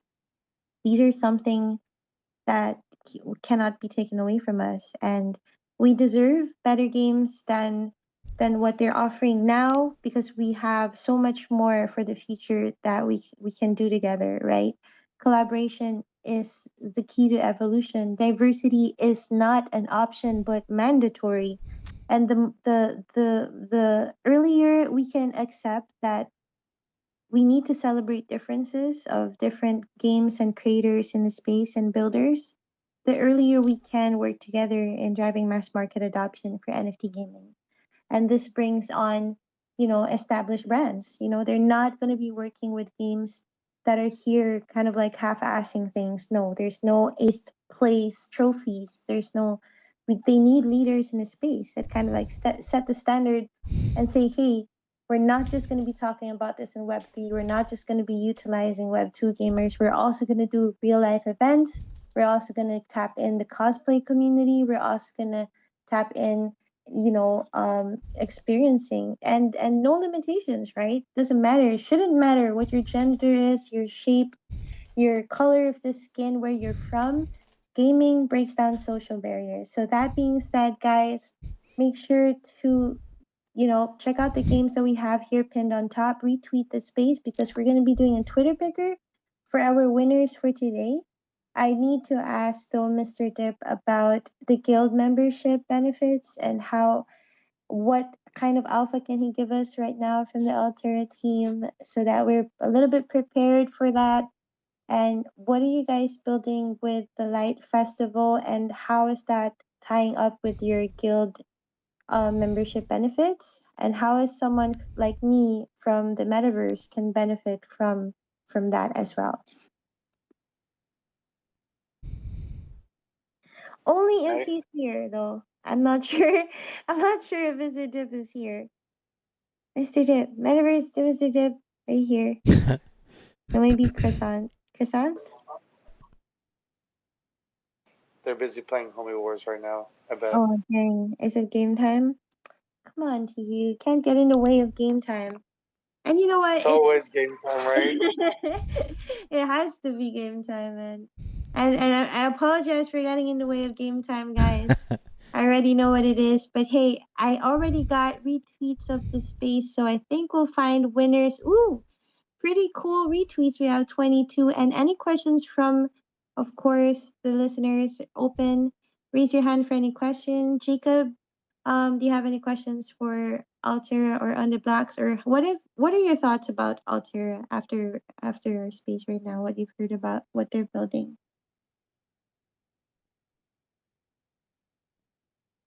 And he's not there. Metaverse to Jacob. I think everybody's just like ditching me because they're playing games. It's just like I mean, it is Saturday, Are we rugged? TQ. Okay, I saw Gene here, and I was like, are we rugged? oh Nah, wait. it's- Oh, Michael's back. Let's go. It does seem like they're done with us anyway, so I am going to go ahead Gosh, Michael and hurts so get into bad. chat with Slayer, and we'll Yeah, leave this same. one for now. I got Kyle's is making some breakfast for us.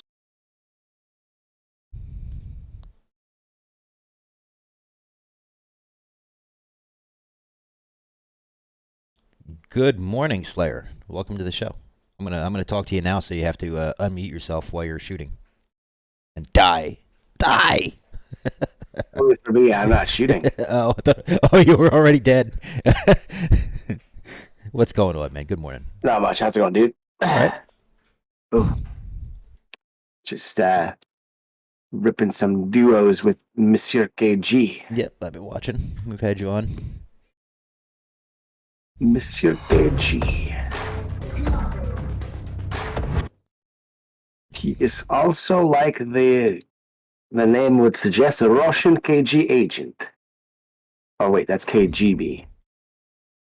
He's just keeping Yeah. the B out for undercover. That's it. KG Blocks. Welcome to the show, Mr. KG Blocks. What's up, you people? There you go. What's going How's on, it man? going, sir? How you doing? Good, man. You're revived now, huh? Yes, thank you for bringing me back. Yeah, I got a message from Crypto Dragon that my castle was on fire, so I had to Oh no, we got attacked. I haven't even looked at that in like 3 try to days. multitask. I have not looked at that in like 3 days. That game.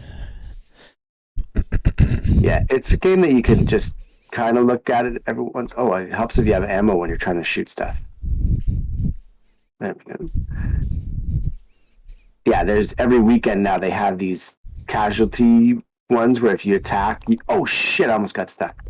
Where yeah, if you get attacked, you get points and rewards for it. So So I should I just know. go start attacking all those level 3 and 4 castles that people have stopped watching. yeah, exactly. KGS, I noticed you stepped it right up to the F1. Do you not like the AKM, or you just like to go straight to the F1? I always go. I mean, it's only 5,000 more, so I always go to the F1. It's just more powerful, man. It has the through shots and everything else. You know, you get faster XP. You kill them faster. It's the ultimate true. gun, man. I just go ahead and progress it for the simple reason that you're going to wind up having both of them in your hand at some point anyway, the AKM and the F1. So I just go ahead and just buy the first one first and then the second one second. Yeah, but once I get the F1, I'll never use the AK. There's no reason. You know, to me. Yeah, Yeah, well, I that's do true. just because if I'm quite like on the south side where there's no ammo reload, then I still have something to swap to and shoot. That's why I like to have two viable weapons at least. So if I'm Well, not I go somewhere to F1, I always go F1 first and then sprint, and then after that, it doesn't matter. no, It's just see, I go maybe sprint reload. first because I already have the MP5, and the MP5 will last until round 15, really ish, maybe even longer if you don't mind taking longer to kill them. And then Yeah, and then I'll grab my AKM, and then I'll grab the F1 last. I'm also trying to play somewhat with what I own. Like, I don't have any F1 packs, so, I mean, I'm also trying to get a little bit of relative to what I actually can use. Yeah, that makes sense. I just like my AKM because of its shiny new Because of the look. iridescent skin. We're all looking at it. The old iridescent skin. So are the I think it's been said, but are the fire axes coming on the 28th, KG? Oh yeah, all those weapons are coming. Sweet. Yeah, because the fire axe is obviously different than the bat, right? And the stonk Yeah, paddle, it's a separate right? weapon. Yeah. Yeah, I mean it's the same mechanics, so it's just basically a different skin that they put in the game. So I mean, the mechanics the same, swinging motion. It's just putting the fire axe in the hand instead of the paddle. Right, right. So yeah, it's done. I've played with it. It's done. It's ready. It looks oh, fine. sick. And Yeah, I've that's played cool. I've played all the weapons. How's the how are the arrows coming along for the crossbow? Well, we didn't have a new build this week because it's the Chinese New Year, so basically there was no work being done this week. So the next new one I think that I'll be testing is Wednesday. Oh yeah. I think that's what Boss told me. So. Oh, that's cool. Sweet. So yeah, we don't have an update this week. That's all right. We've got we got more than enough to run with. I'm just loving that I got my couple skins that I really like, got them attached. Oh yeah, did you know? I'm sure the team already knows, but that the skins when you play have to be selected before every time you log in the game, you have to reselect the skins. I believe so. Yeah. Okay.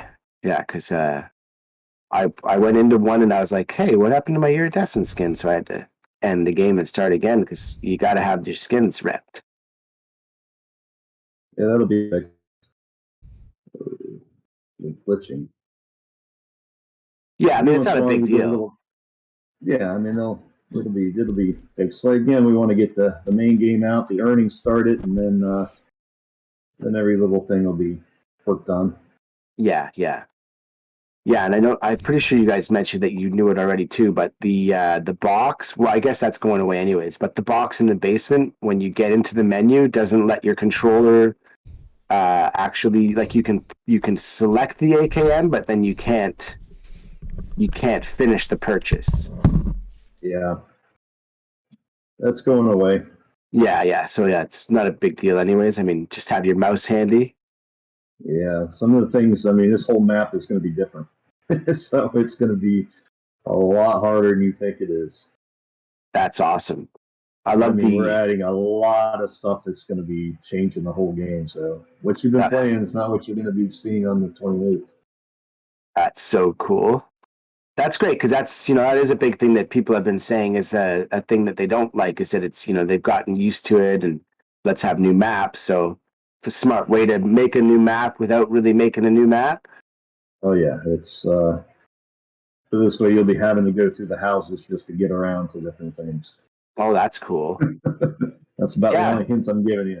And we were looking actually the other day we were talking about Nifty and I that the I mean, if you look at the map, you could see that there's already this whole other rest of the subdivision going on out there. So it seems like that could be a pretty quick, easy expansion of the map. If let's say.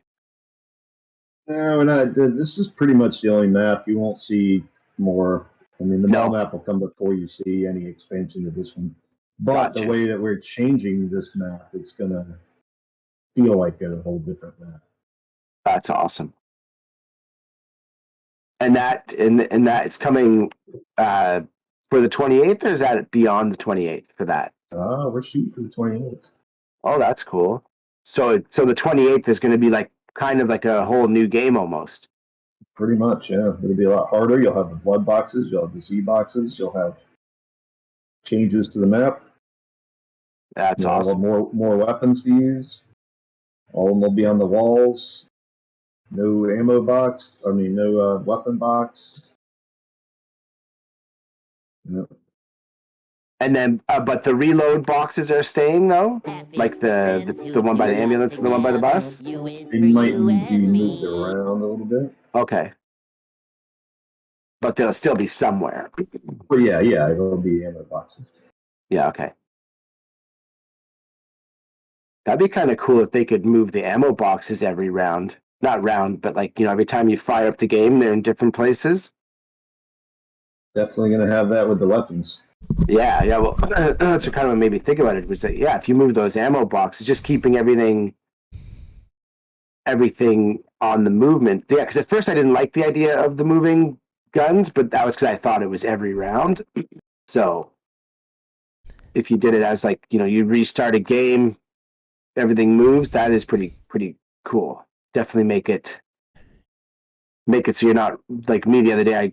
I went and I ran by the shotgun, pressed reload close enough to it that it actually thought I meant purchased the shotgun. And then I was in round, what was it, like round 12, Nifty, and I got it was stiff 12 with or 14 or shotgun. something like that. He was stuck with it for, I don't know, probably 2 or 3 rounds before he finally got it. And it helped a lot, actually, that I had died. So you got to get all the zombies. Yeah.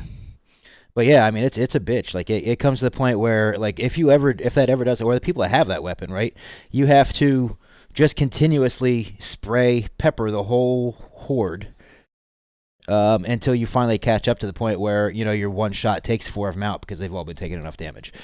Yeah. And then you finally start catching up on your XP that you just spent 2,500 to do enough damage to start knocking them down. Yeah, and the damn oh no. Yeah, and Craig just by the accident, Plague. I haven't been able to get my skins to show in game or for the 0 out of 1,000 waves to save any company. Okay, so yeah, the waves isn't working right now. That's just a placeholder. They are done testing to make sure that works. That was in 2 or 3 builds ago. That'll be working when the full game comes out. Right now it's not. And some of the skins, that'll probably be fixed for the next, my hope is that it'll be fixed on the next patch. But that's for all of us. I'm showing skins that I don't have, and I'm not showing skins that I do have. So that's just it's just one of those things that it's not their primary focus right now because it's probably a pretty easy fix. And then like KG was just saying, you guys can't see him, but you could hear him. He was talking about how they're on their Chinese New Year, Lunar New Year vacation this week. For that side of the development team, so that'll probably get fixed hopefully for the next patch. Those are both of those things that are pretty easy fixes in my opinion. Yeah, and are they connected to the right account too? Right, if they're not, yeah, if you have multiple account. accounts, you need to make sure that all of them are in the same wallet and account. Now it doesn't matter if you're looking at, as long as it's the same address, it doesn't matter if your stuff's on layer 1 or layer 2. It'll still pull into the game. It just has to be the same address.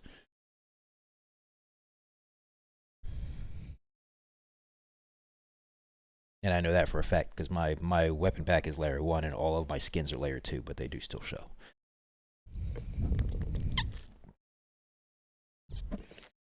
Had a fun scammer I had to deal with last night on Discord. Oh yeah, you guys saw the guy that got.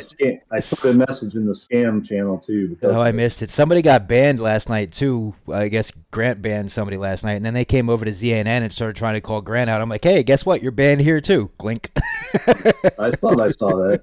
So but here's the news. Listen to the scam. I have a buddy that was in the Discord, but he wasn't didn't say a lot or whatever. He was part of the. He's actually one of the admins over at Active World Club that I had gotten us a tournament with. Yeah.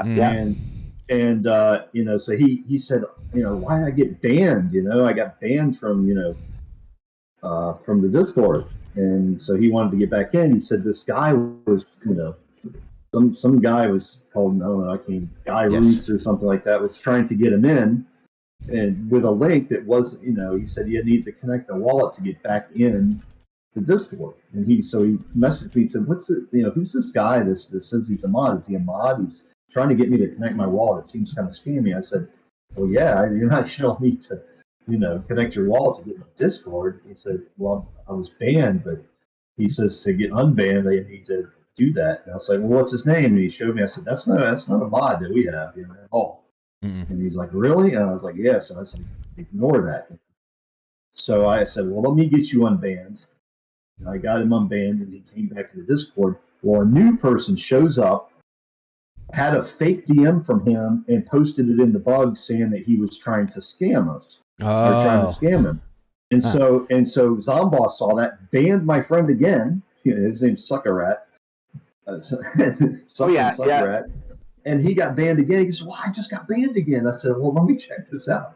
And sure enough, the new guy came in, which was obviously the scammer, reported him, got him banned again from the real server, and then tried to get him to get in the fake server again. Saying, "No, KG's a scammer. Don't believe KG. He's a big scammer." I've already reported him. I'm like, "Oh my God, look at this guy. He's got the balls to do this." And so, I immediately, when I saw that, I banned him, the new account, trying to scam my friend. But it's just, that's the new thing. They'll sneak in, they'll report somebody, get them banned, then DM and say, "Hey, we did it by mistake. You just have to connect your wallet to get verified to get back in the Discord," and then they drain your shit. Wow. Yeah, I had a guy do that to me in the summertime. He was flooding my server that I was a mod of and running it basically. And he reported my account to Discord after he was flooding in my channel and got me banned. And then it took me 4 or 5 days to finally get a hold of them and say, how does a person come into my Discord and get me banned? And then it takes me 5 days to be able to do anything. Imagine something happened in that right. time How much period time that did he have to wreck your Discord server while you're not there and able to take handle? Well, I can't do anything in my own. Yeah, at least if and it's not like I'm not, I'm a 2FA'd. I'm like people tell me all the time, "Oh, I can't DM you." I'm like, "Yeah, I have it set up like that so that you can't, just slip in there and put a malicious code or whatever." Right. And it took 5 days for me to get that account unbanned. Yeah, that's ridiculous, man. They come up with all sorts of different ways to do it. Yeah. That's think about it. If you could do that from home and get, 3 people, really, one if person, you get even 1 or 2 people out of the thing, you could get thousands of dollars. Depending on who it is. You're just looking. Yeah, you ain't gonna get shit from me. Kingpin. I've got $1.19 on mine, on my wallet, so you ain't getting shit from me. But yeah, I mean, I guess you could if you count the if they got to the right wallet and they had all my my undead blocks and FTs and shit. But exactly. But I mean, value actual crypto. I have $1.14. So yeah, get your shit on a ledger, man. That's what I told him. I said, turn off all your DMs. Every DM is turned off and 100 servers on them. Yeah. Because I get scams. I had people, and they still try to get me. Yeah, yeah. Sir, would you like to promote your thing? Yeah, we love I'm on LinkedIn. I get tons of people wanting to do shit on LinkedIn. Yeah, I'm on LinkedIn, but I'm only on it because I kind of had to be. I really don't actually use it. Well, I use it to promote, undead blocks and Wagyu, and it's like shit, man. You get so many people wanting to. Once your name gets connected to a project, they just want to. Granted, a lot of them are legit, and they just want to, offer their services or whatever, and try to work with Wagyu, and you got to kind of get through that thick of marketing mess just to figure out if somebody's real or not. You got to go do a deep dive on them just to see if they actually work for that company, if it's a legit company, if it's something we actually want to, talk to. Yeah, I've met some cool ones. Some guys, some companies that I talk to, and I'll get an interview with them, and they'll tell me about their products. Like the metaverse stuff. We want to do a mall map when we want to, connect all those stores, sell those stores for advertising or for projects to sell stuff in. So when you're in the middle of a round, you can go duck into a freaking store and buy something if you want to. And I talked to a couple companies that do that type of stuff, and as we get to that point, maybe we'll set up like an online store inside the store. Oh yeah, it's going to be that way. That's what we plan on doing. There's a lot of advertising opportunities in our maps. You see already, we do 4 different spaces for all the tournaments. 420 Kingpin's back. I thought you had left. To answer your stuff from way, not even answer, just to kind of give an opinion and a thought on that. You said you followed our link from Undead Blocks to OpenSea to make those purchases. So that is the actual official link. So it wouldn't have been anything on our end that would have been the reasoning for the loss of your funds. So there would have been somewhere on your transfer side on what you had done, because those are the actual literal official straight to our OpenSeas and whatever other links that are there. They're the ones that they go to the actual certified links and sales. 420 Kingpin apparently went to make an OpenSea purchase last night for a pack and has not gotten any of it. He lost his funds. So. I hate to hear that, man. Oh, that's the worst. That's why when people are like, I had a thing on Twitter the other day where they're like, Laughing Llamas or something was like, tagged me in a post. Oh yeah, we're doing a free mint. And then someone said, is this real? I said, well, I've never signed up for Laughing Llama, and I'm now tagged in one of their posts. Exactly, so if you ask me, it's a scam. If I don't even know what Laughing Llamas is, and somehow you're tagging me, first of all, don't tag me in a thing that I don't know about. And secondly, if that happens, you're a scam to me, because I didn't even know what Laughing Llamas was, right? Yeah. Well, if you ever get tagged in a Twitter post and you don't want to be in it, or if it's something that you don't know, just go click it, and you can follow it so they take you off of that post. Oh yeah, okay. So you can actually go in there and leave the conversation, and that way your name will no longer be clickable, and attached. That way they can't fold it. Oh, cool. All right, sweet. Greg the Plague, appreciate you guys for the follow. Thank you. I do that all the time when I get tagged in shit. It's just like, maybe for a contest or something like that. It's fine, you can do it once, but I'm not going to be, keep forwarding it. Yeah, and it's like, if you want to get me on a contest, message me personally. Say, hey, what's up, Slayer Wolf? We're doing this contest. Like, I had a guy the other day. I mean, he tweeted at me because he said he couldn't get to my DMs, which same thing. I have all that stuff closed off just so I never have to feel that, I'm getting things I don't want. But he was like, yeah, I was trying to DM you and get you in for this creator cup that we're doing at the end of February. So I was like, yeah, let's do it. You know what I mean? But it was my choice. It wasn't just some guy, saying, oh, Slayer was part of this thing, and then I'm not really. Right. And then people who are watching what I'm up to are like, oh, if he's in it, maybe I'll do it. That is the opposite side of the spectrum on that, keeping all your DMs closed. Like, because that's the reason why I have all of mine open, is to allow for the valid people to still have that easy access to me.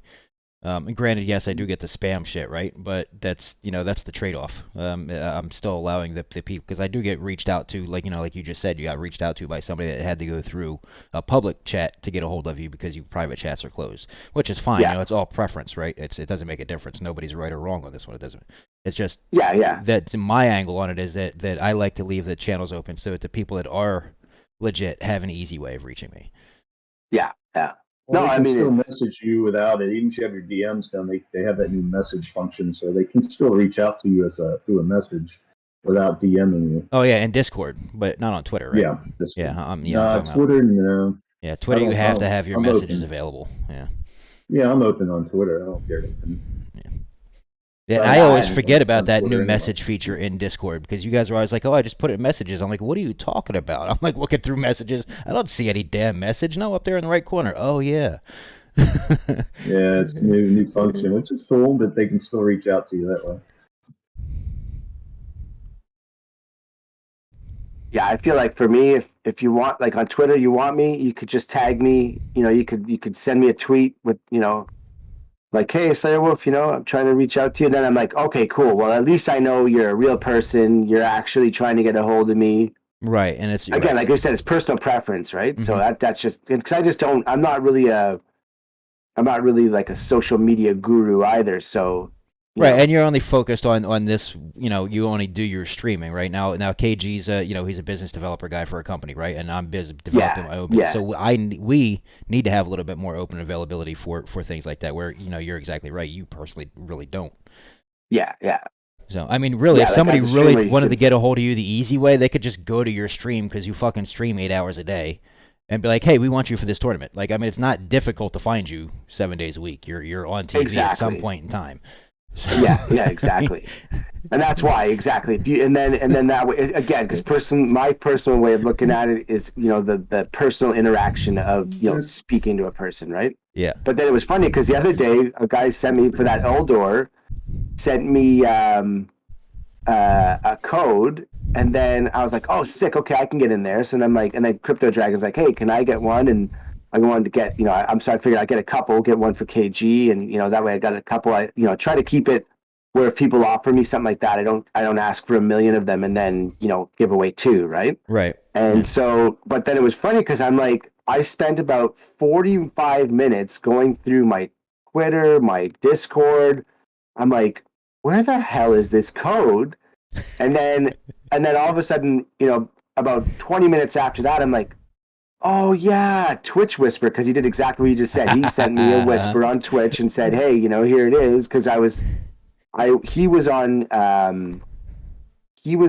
Diamond Hands Twitch, right? And then that's how he got over to me, because I was like, oh yeah, Eldor, I saw you playing it. I saw because it's Shamgar had played it the night before, and so yeah, he reached out to me on Twitch, and then, but I'm like, I know he sent me this damn code, but yeah, that's another why all the social medias. It's so hard to keep track. I don't know how people do it where they have.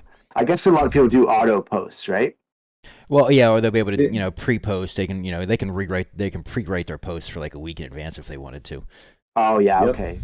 And you can have them scheduled to when the exact time you want them to post. Mm-hmm. Oh, okay. Yeah. Yeah. I it's a kind of whole knew about that, but I've program. never done it. So like the hardcore, daily, they'll sit there and they'll do like I do with my Sundays. Like I take my Sunday to prepare for the week. So they'll sit there and maybe just take their, their Monday would be, 10 hours of, okay, I'm getting YouTube ready for the next 7 days.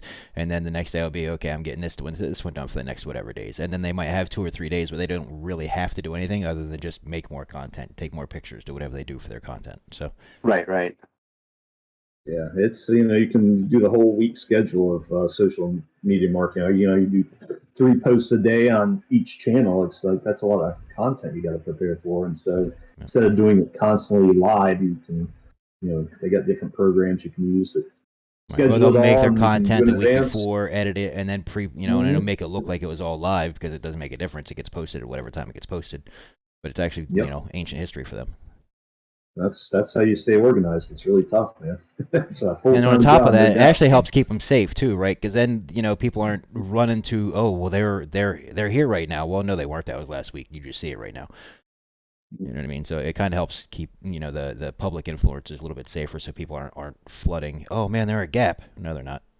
They were a Gap. Yeah. Yeah.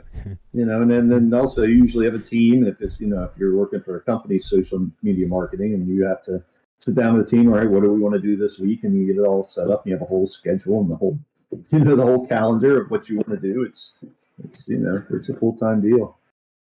And we'll be getting to that on Undead Blocks. Believe me, it's going to be like that. Just as soon as we go live, the marketing machine's going to crank up, and you're going to see a lot of content. You're going to see a lot of posts. We're going to open up channels in Facebook and live little short live shorts on YouTube. You're going to see Instagram posts. You're going to see TikToks, and all that shit's going to be coming.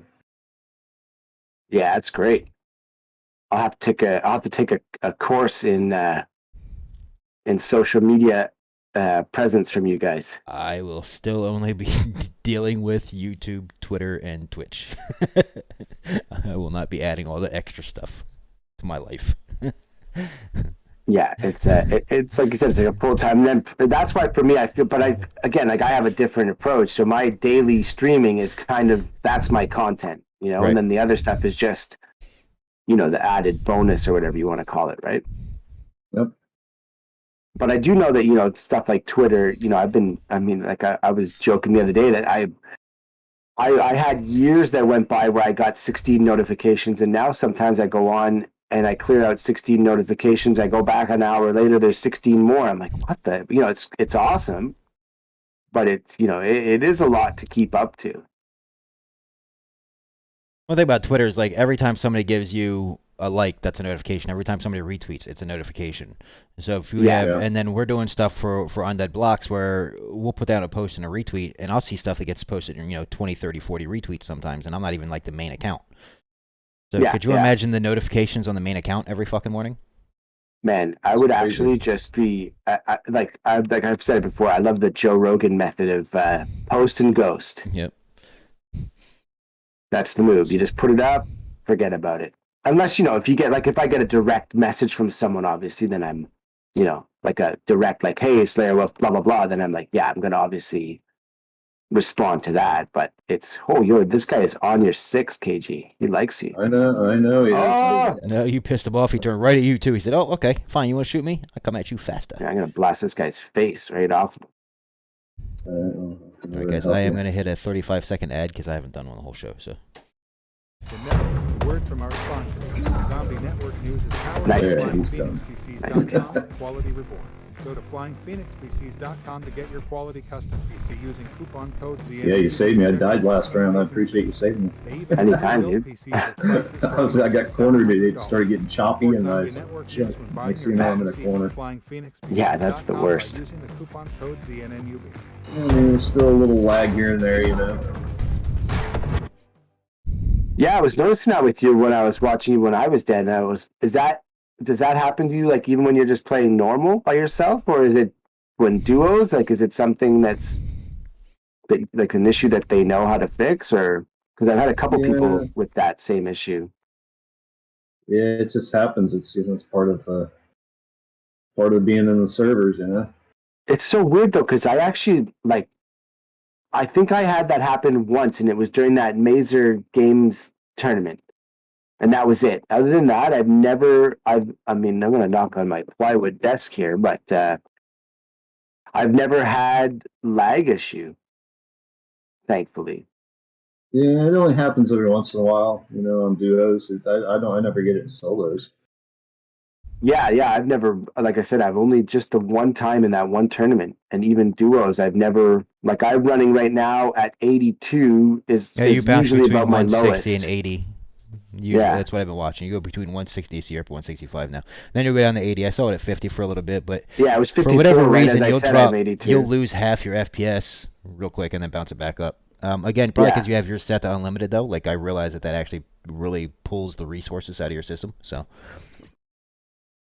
Yeah, which is also interesting though, because I've never checked on that.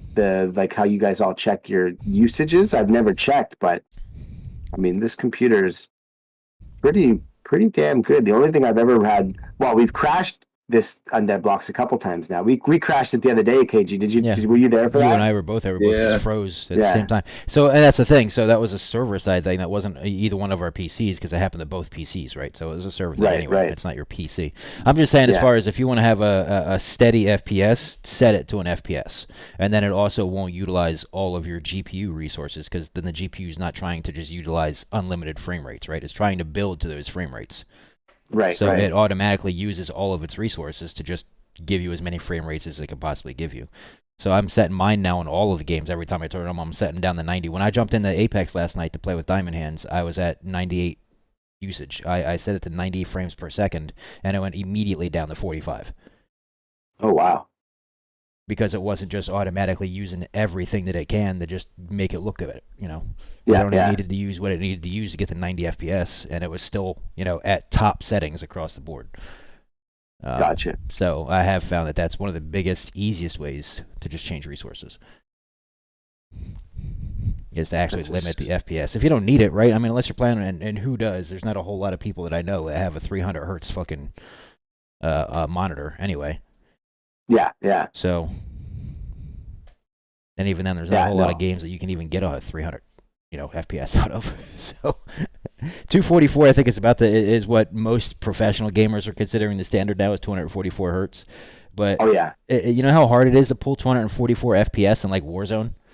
You're gonna have to be running dual 3080 Ti's or two 4090s, or you know what I mean, to really be able to pull all those frames. Anywho, and it's kind of slightly overkill. I mean, I don't know. The human eye only sees 30 frames per second, so realistically, your view isn't gonna be any truly noticeable.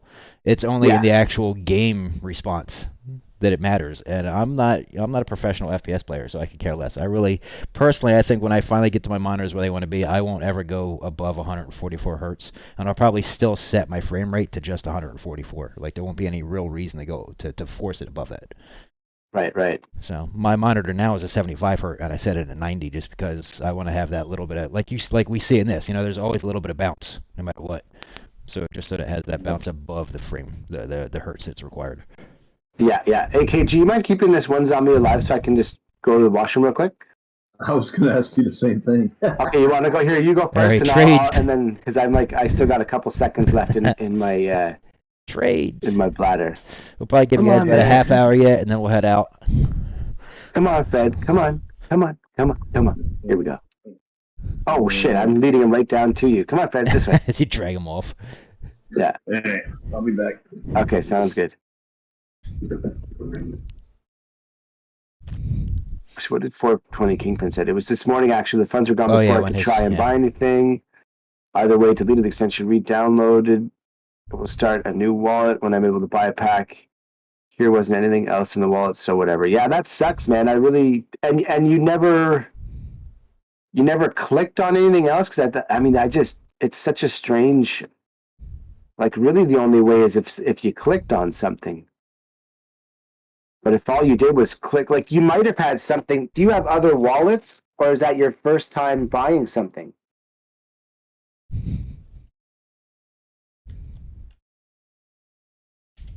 Fred, come on. Hey there, little buddy. It's okay.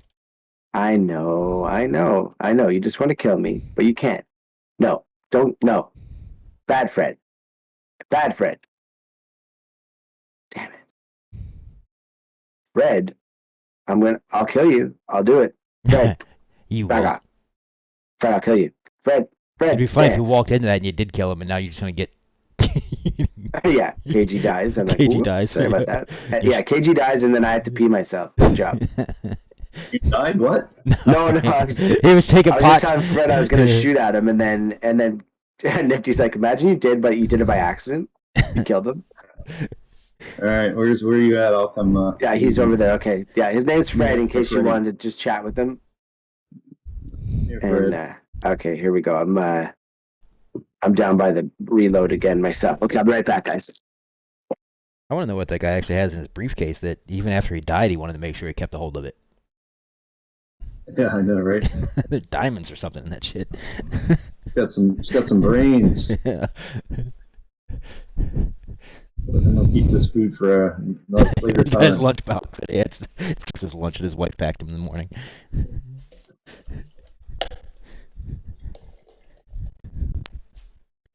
Yeah, let's go through the house here, Fred. I mean, the good thing is, it only takes Slayer 30 seconds to pee. So, I mean... I do nickname him Speedy P because that boy we can let that bladder go quick. I'm hoping he's not straining in there and blow out an O-ring. Right. So take your time. We don't need a leaky gasket. Yeah, no doubt. Not at our age, right? Yeah, I've been leading zombies around and testing to go upstairs, see if I can get them caught. There was try to find places they can't go. We've done pretty good testing all the houses out. I can't wait to see. I'm sure people will still find some stuff. It's nature. Oh yeah, there's like professional glitch finders. I'll tell you what, man, Killer, dude, what is the man? He is very good at finding everything. He's sort of guru when it comes to that. I don't know how he finds out how to be able to jump up on things and geez, how'd you figure that out? Well, I've always back in SOCOM days, there was people that would figure out that if they laid down and crawled backwards and laid prone and slid in, and they would get underneath certain caves and mountains and shit. I'm like, how do you guys? Like, who takes the time to do that? I mean, you just literally crawl around the whole, and it could, at the one that I'm remembering is very specific. You had to lay down prone, be laying a certain way, and then crawl backwards while prone into the glitch. I was like, really? I mean, unless you accidentally found it and refigured it out, how many hours in a day did you spend to figure that one glitch out? That's just, I don't get it. Nuts. So, some people have too much time on their hands, man. Right. Or they get And this too was bored like with the game, they say, pre-YouTube let's try to days. find something. This was way before YouTube. I mean, this was like people doing it on their own. It wasn't because they were going to watch, hey, I saw this glitch, so let me see how to do it because I'm going to find it on YouTube. No, it was before that. These people are, and then they would tell each other how to do it. So it was like all word of mouth stuff. I was like, Right. All right, KG, feel free to kill Fred at will. Fred, I see anybody? You are gone. Which one's Will? He's already dead. Oh, okay. Yeah. Poor Will. Will didn't last very long. He was a slippery fish, as they say in the industry. One-eyed Willie. Oh, so he's the hipster. Willie's the hipster then. Okay. Oh, It's kind of funny how the hipster kind of looks like Slayer, and the cop kind of looks like Nifty. I mean, I kind of thought that because my bald head. I mean, the cop's a little bit bigger than I am, but yeah, the cop is kind of jacked. That's for sure. I think it's because of his. He's really a skinny dude. It's just body armor. That's true. That's true. Yeah, body armor and a bad shirt. He probably is a little taller than you then. Oh yeah, I'm only 5'8". There's not a whole lot of people shorter than me. I noticed that from you were showing your your setup and how you can do standing or sitting. Yeah, my chair doesn't move much. Right? Yeah. Chair doesn't move much at all. Like from stand up to to sit down, that table didn't have to go up too high. Yeah, it really doesn't move a whole lot. I don't know if I measure it, I can tell you exactly how much it moves. The desk itself doesn't move, or you just don't have to? No, the desk does. Yeah. I just don't remember exactly what the height is that I have it switching from. So right now it's at 39.5 high when I'm standing. Man, that's like I'd have to bend over and break my Right, back. you're still short. I mean, that's how short I am. I'm only 5'8". Come on, guys. And it's sitting. It's only like 2 inches above its lowest point. Yeah, it's 29.5 inches at sitting. Yeah, so it still goes up about 10. That's still 10 inches. Up. Yeah, I mean, I guess. Let's see. How long are my thighs? Look, now we got like biology coming into this shit. That's about right. My thighs are about 12.5 inches long. So. Way too much information. Yeah. Whatever that is. What's the hamstring? The femur. There you go. The femur is about. It was just a joke, Yeah, we're not measuring other things. That's for my OnlyFans. Oh my god! Now we're treading in uncharted waters. We're into NSFW now. Yep. Oh well, no, it's still safe. You're allowed to talk about OnlyFans.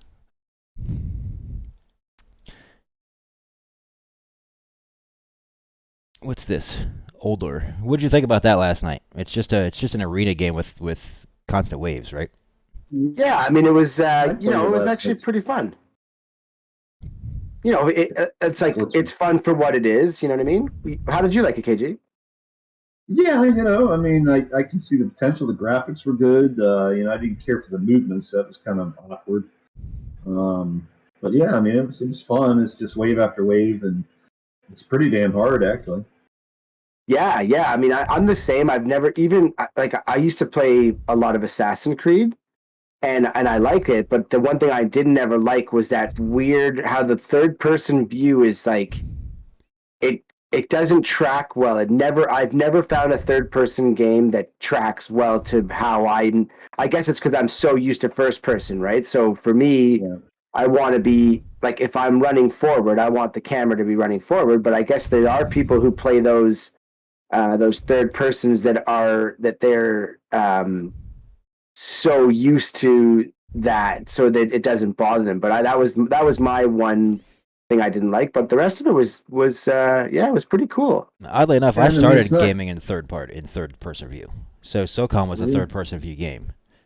So you were all right with it? You didn't bug you? Well, because that was what I got started in. So it was the only thing that I knew. So it actually took me longer to get used to first person view games, because they would completely jack me up. Like from the angle, the movement, all of it is good. The feel of it, it's all a completely different thing. So Fortnite is third person. Apex is first person, but then Apex once in a while will do a third person event, and I'm better at the third person version of the game. A big point of it is because in third person, it's a completely different strategy. In third person, you can stand behind a wall and see around the corner. In first person, you can't stand behind the wall and see around the corner. So it's a little more strategic thinking when you go into a third person game, at least for me when I play it. Because, again, my background it was in SOCOM where that was it. Like the point in SOCOM was to be strategic. It wasn't just to go run a gun. Right. So, yeah, so for me, that's why I prefer a third person view, just because that's what I'm used to and how I got started in gaming. But I've gotten to the point now where I'm accustomed to both. But I do feel the differences, especially in like PUBG. For me, PUBG is the worst third-person view game on the planet, for the reasons you're mentioning. Like the motion just doesn't match. Like when you're trying to move your keyboard, your mouse and keyboard or whatever, it doesn't seem to match with the motion on the screen. Yeah, or like with that Eldor. So when I was running backwards, let's say at a certain point, it flipped that backwards was now forwards. Mm-hmm. Yeah, that's what I didn't like about it. I couldn't get the movements down. Yeah. And then you're right. It was the same way with like a. Now, is it a controller player game? No. I mean, I only used the keyboard, so Okay. I don't. I had figured that out. That when you had mentioned it with Assassin's Creed, when I tried to play Assassin's Creed with mouse and keyboard, it was really wonky. But then when I went to using the controller, it became more natural because I think it was more designed for controller play. Right. Yeah, and they're still in there. I mean, they're still fairly early on in their in Eldor. So, Right. And actually, it's interesting because the one guy said he pronounces it Old Door, and the other one said picture Hodor, like from Old Game of Thrones. Right. So. Well, I mean, it's just like reading a book. It depends on how you want to read it. I mean. Yeah. And how you want to pronounce it. At some point in time, it'll settle out, right? Like the community will be like, oh no, we call it this. So, 420 Kingpin says, in that wallet, yeah, the website brings you to the Genesis packs. OpenSea couldn't afford those, so I went to the Discord and used the Assassin's pack OpenSea link. It was the first time connecting that wallet to OpenSea, and it was taking a while, so I connected it manually. Still wouldn't bring up a profile page or anything for the wallet. I go do something else when I go back. The ETH was all but gone, so I just did what I said in the last message. Oh, yeah. Like, a lot of that stuff is fairly well above my head. But all I know is, like I said, the links coming off of the Discord page in Undead Blocks are the official links, so they do take you to the right thing. So it wasn't on the link side of things. I would maybe message OpenSea, and definitely just do an Etherscan track on your wallet to see exactly where the money went, so you know exactly what wallet it went to. And then that way you can send that to OpenSea and they can verify things, because maybe it's just lost in the OpenSea wallet somewhere. Who knows?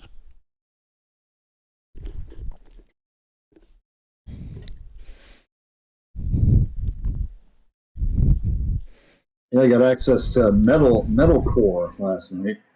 Yeah, what's that? Give us I'm gonna guess it's another mech game. Yeah, it's a mech type game. Friends of there's a couple guys that from Arcade that work over there as well. Okay. It looks good. I don't know. I downloaded the launcher last night. It's a pretty big file, so I'll give it a go and see what I think. Yeah, all right.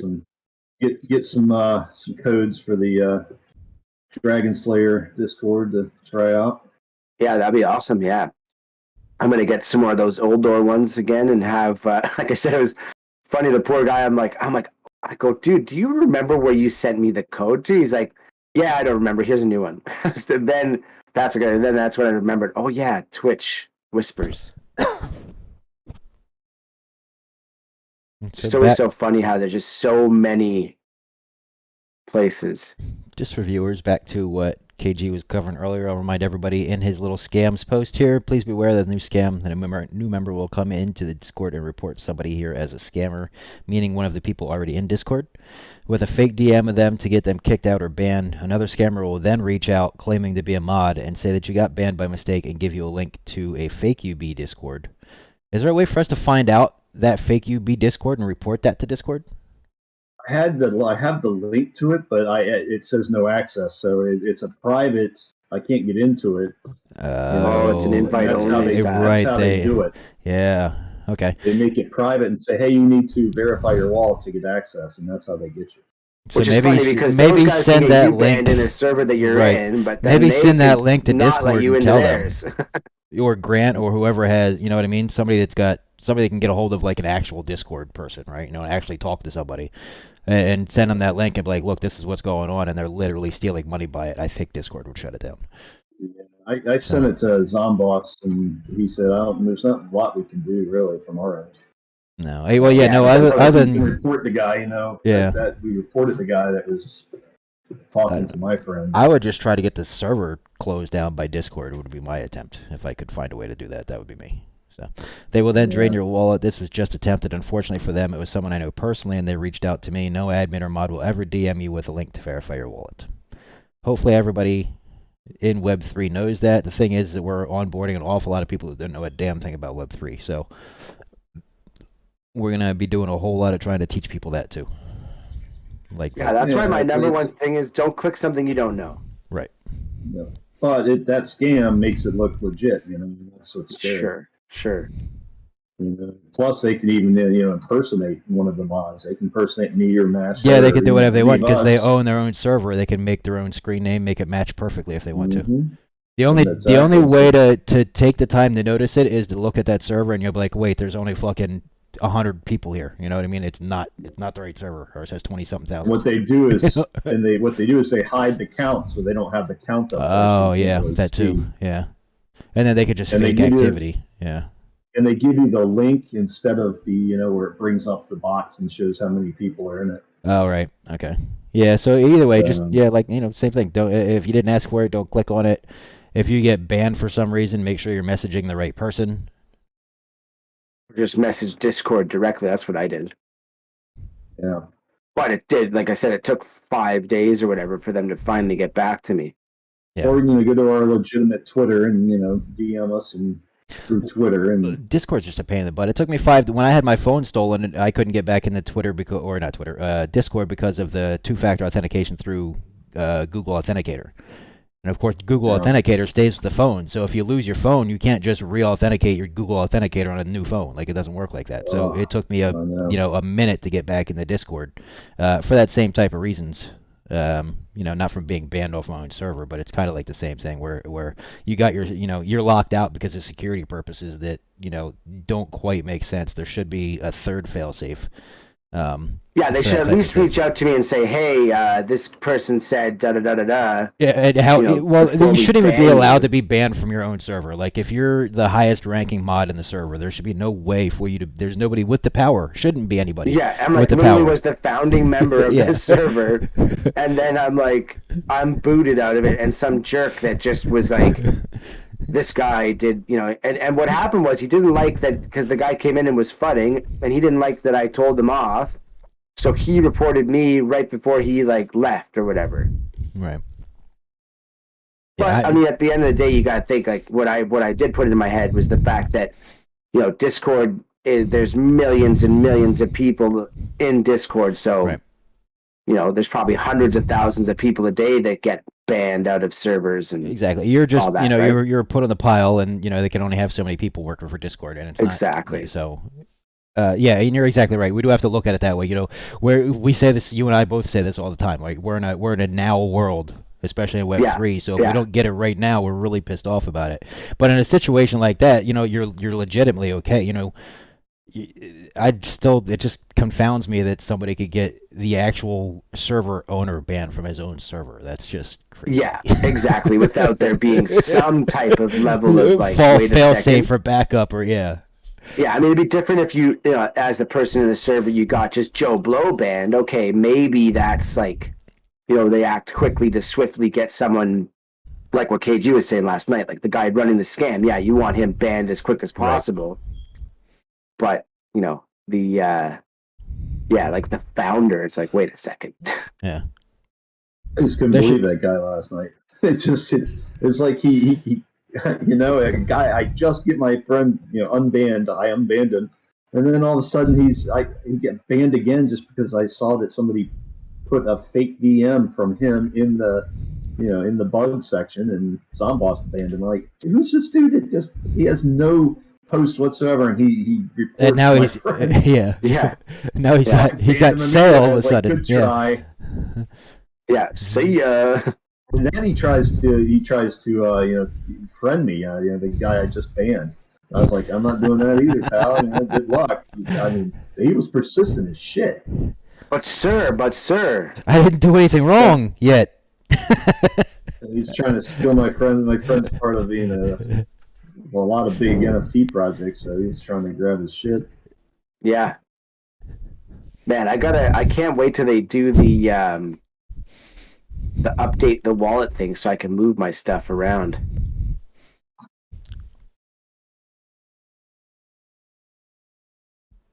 I hope I get some bullets. It's funny how you start playing on like automatic, you know? Yeah. It's like driving a car, you know? You're sitting here playing and you're not even thinking what you're doing. Yeah, once you hit that, round 15, 16, and you have all your perks and everything bought, that's pretty much all it is. Yeah, exactly.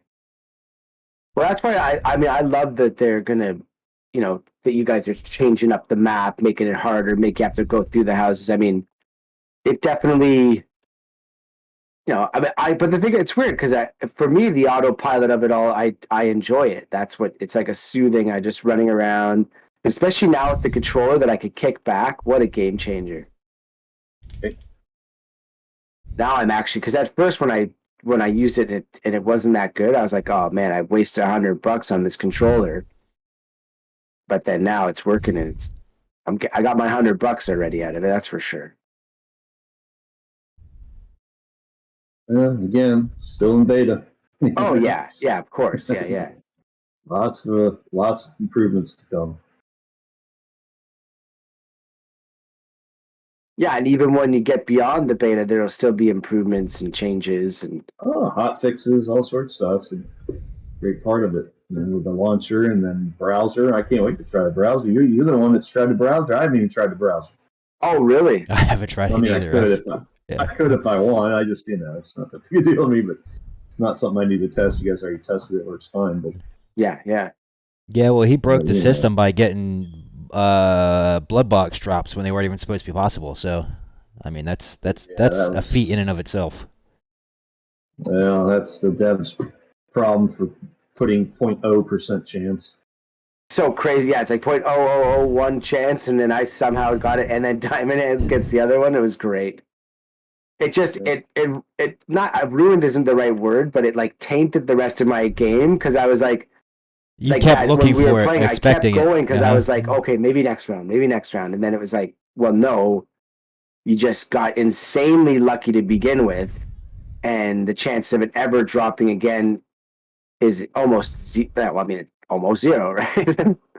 It's supposed to drop a lot more than that. Yeah. That's why I knew it was. I was like, something's not right. And Zomboss goes, that's because it's not supposed to be in this build. It's been in all the last 3 builds I was testing, so I thought it was. Yeah. I'm looking forward to testing that new 4th zombie. Oh yeah, when's that coming for you? Oh, working on it. We Oh, still yeah. haven't come up. We haven't come up with a good name for it yet. You got police officer. You got all the other names. It's businessman, but we haven't come up with what we want to call her yet. Well, it's got a scythe, so you could just call it the Angel of I Death. still say call her. I mean, look, a scythe and a sickle aren't that much different. We can still just dress her like a streetwalker and call her a hooker zombie. I mean, we're good to go. It's pre-made. It's already predestined. I'm gonna call her that anyway. You got a fucking scythe. You're still a hooker. Well, you see what she looks like. Everybody's got differing opinions. Put it that way. They don't. She's not very young. Might be a little sick if you think she's a streetwalker at that age. Well, I mean, you can watch Mayans. There's the show Mayans that the what's it called? Sons of Anarchy. Mayans. Yeah. So his mom wasn't exactly all that cute, but she was out there. It's true. He was out there putting in those hours. Yep. Yeah, I like Mayans, Son of Anarchy. I liked all those shows. Yep. Great. Yeah, during my little not feeling well last week, I started watching Sons of Anarchy because I've seen it. So if I fall asleep and You don't lose see the whole anything. episode, Yeah. I don't really mind.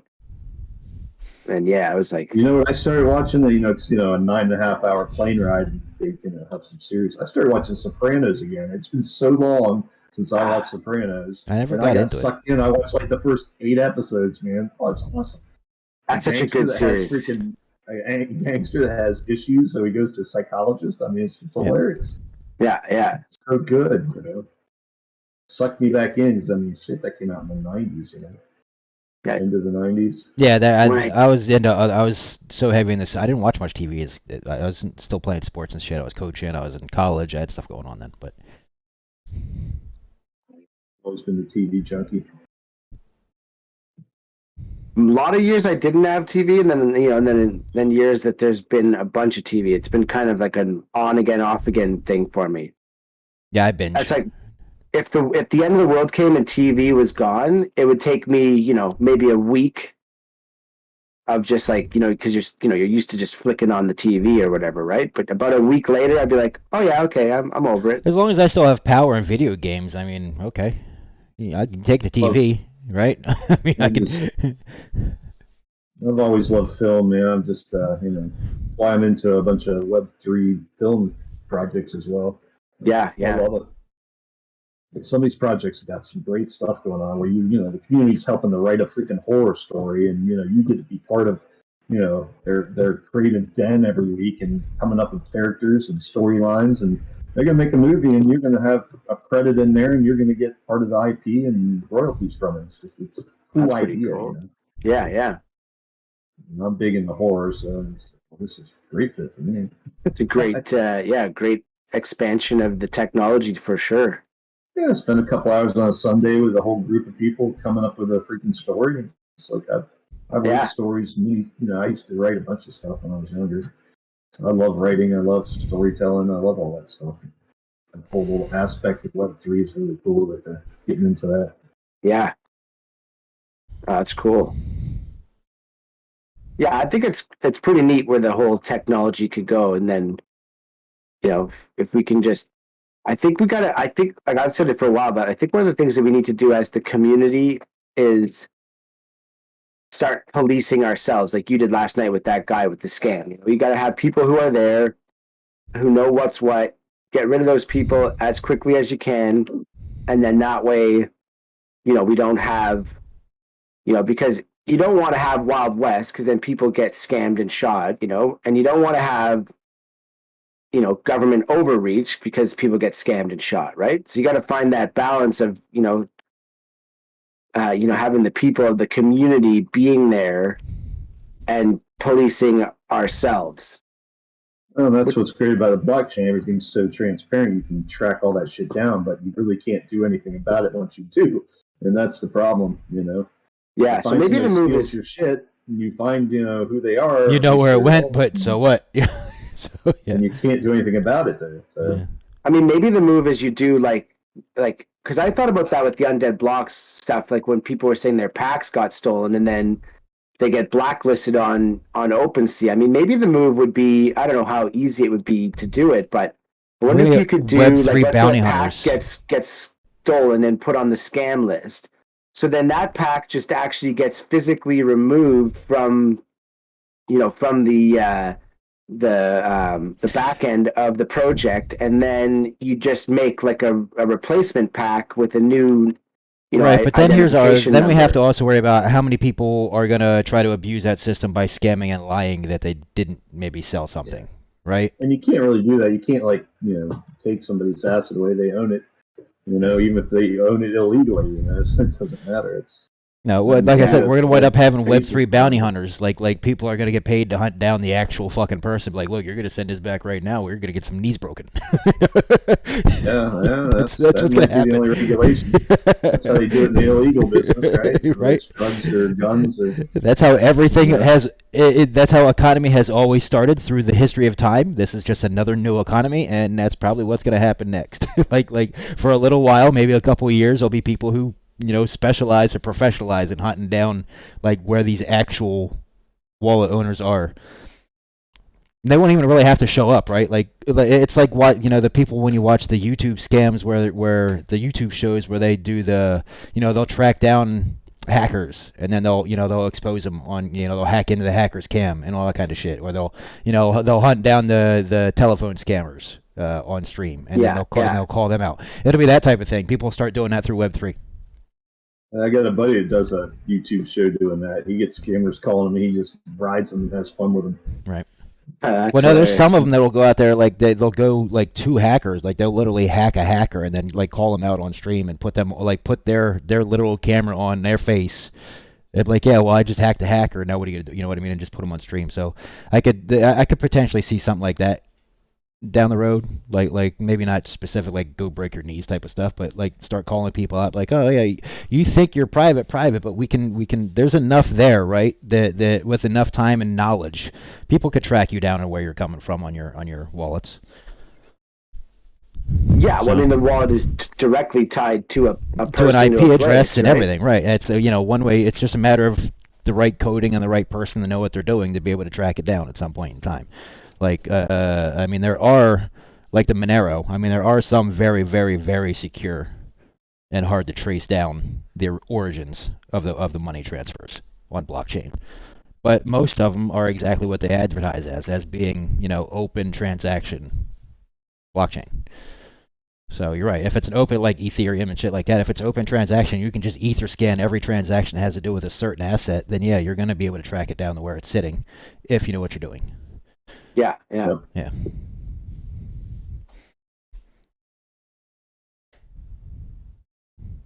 That's why the government doesn't like Monero, because that's what most criminals are probably going to use.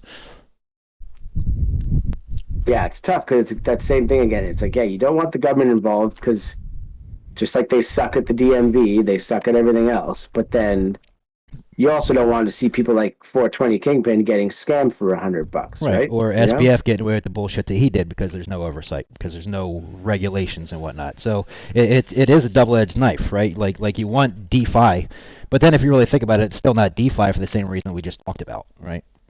So if you just and I'm not against some regulation. There's got to be some accountability some way.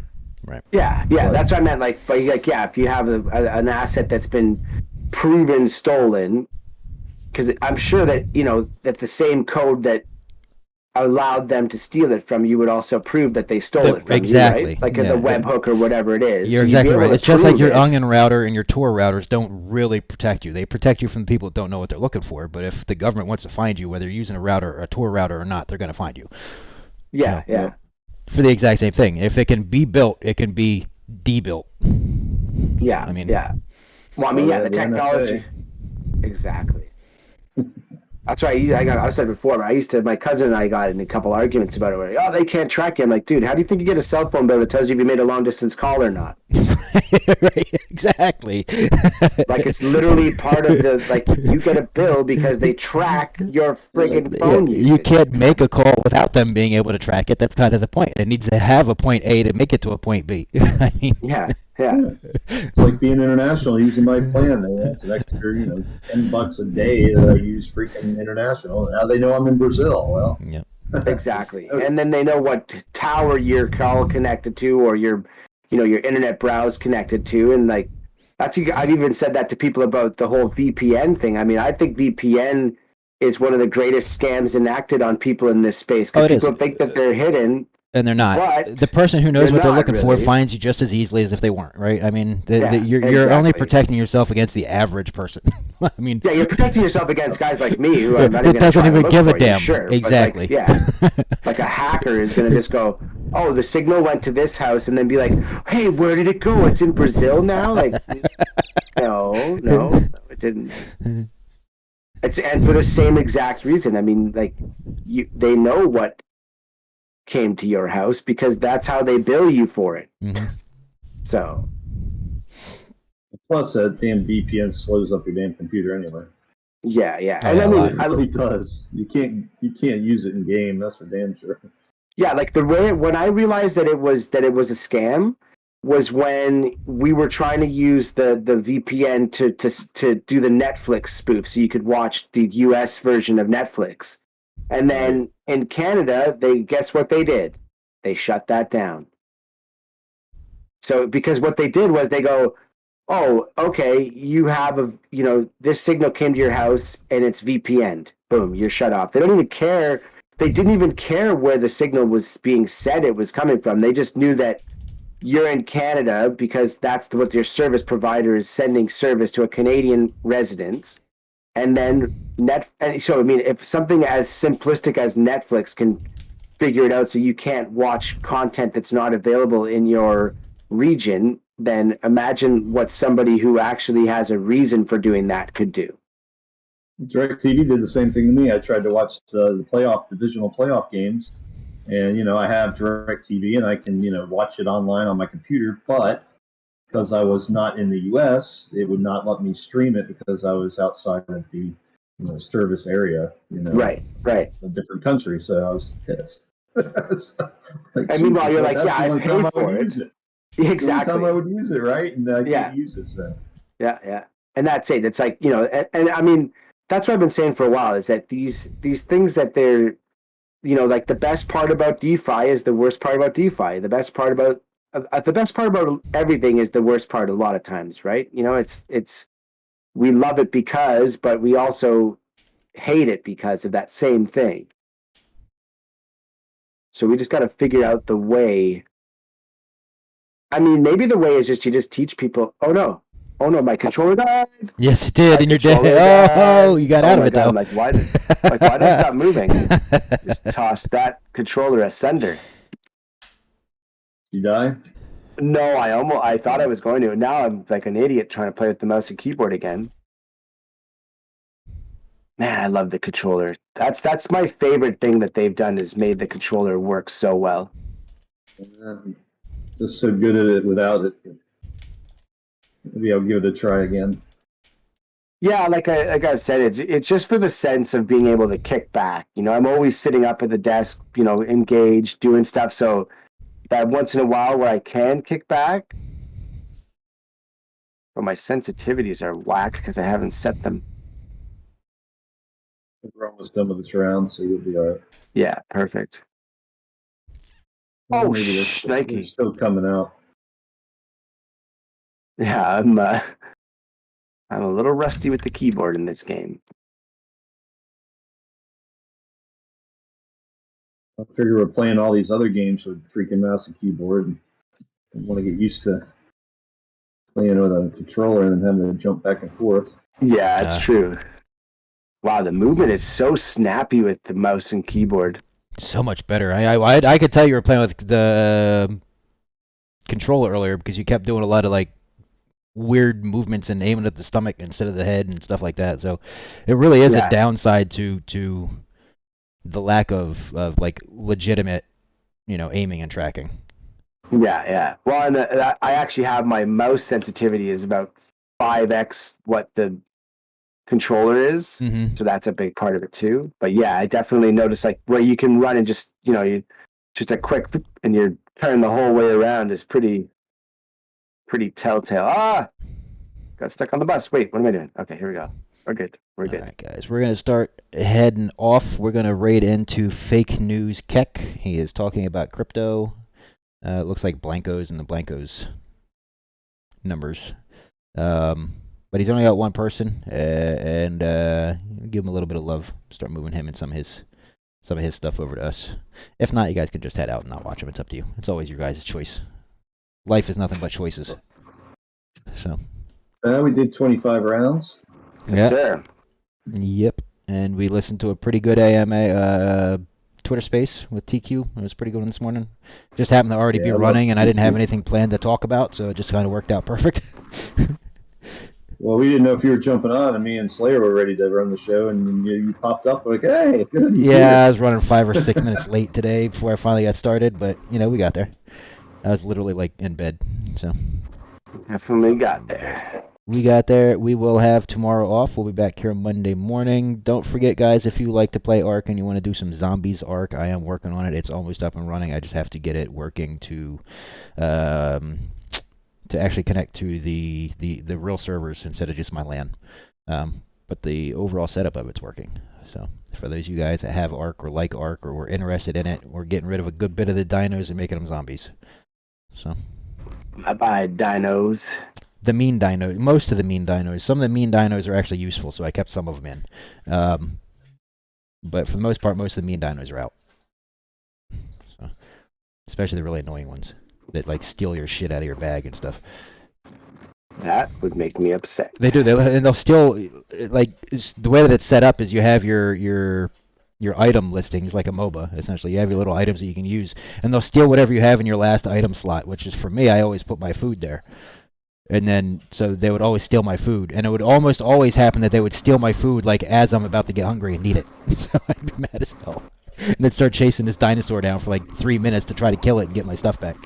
Get your food back. Yeah. Would you just rip open his stomach and take it back? Well, I mean, they die as a full body, so then you just loot their body. Or if you kill it and then hack it apart and take the meat that you're going to get from that, too, then it just drops like a loot bag. And you can get your stuff out of loot bag. Gotcha. So, but yeah, gotcha. All right, guys. So we're gonna raid into this fake news Keck guy. Like I said, he's talking about. From what I see, it looks like blankos and their values. So appreciate you guys for being here today. We'll see you on Monday. See y'all later. Have a good one, guys. Peace out.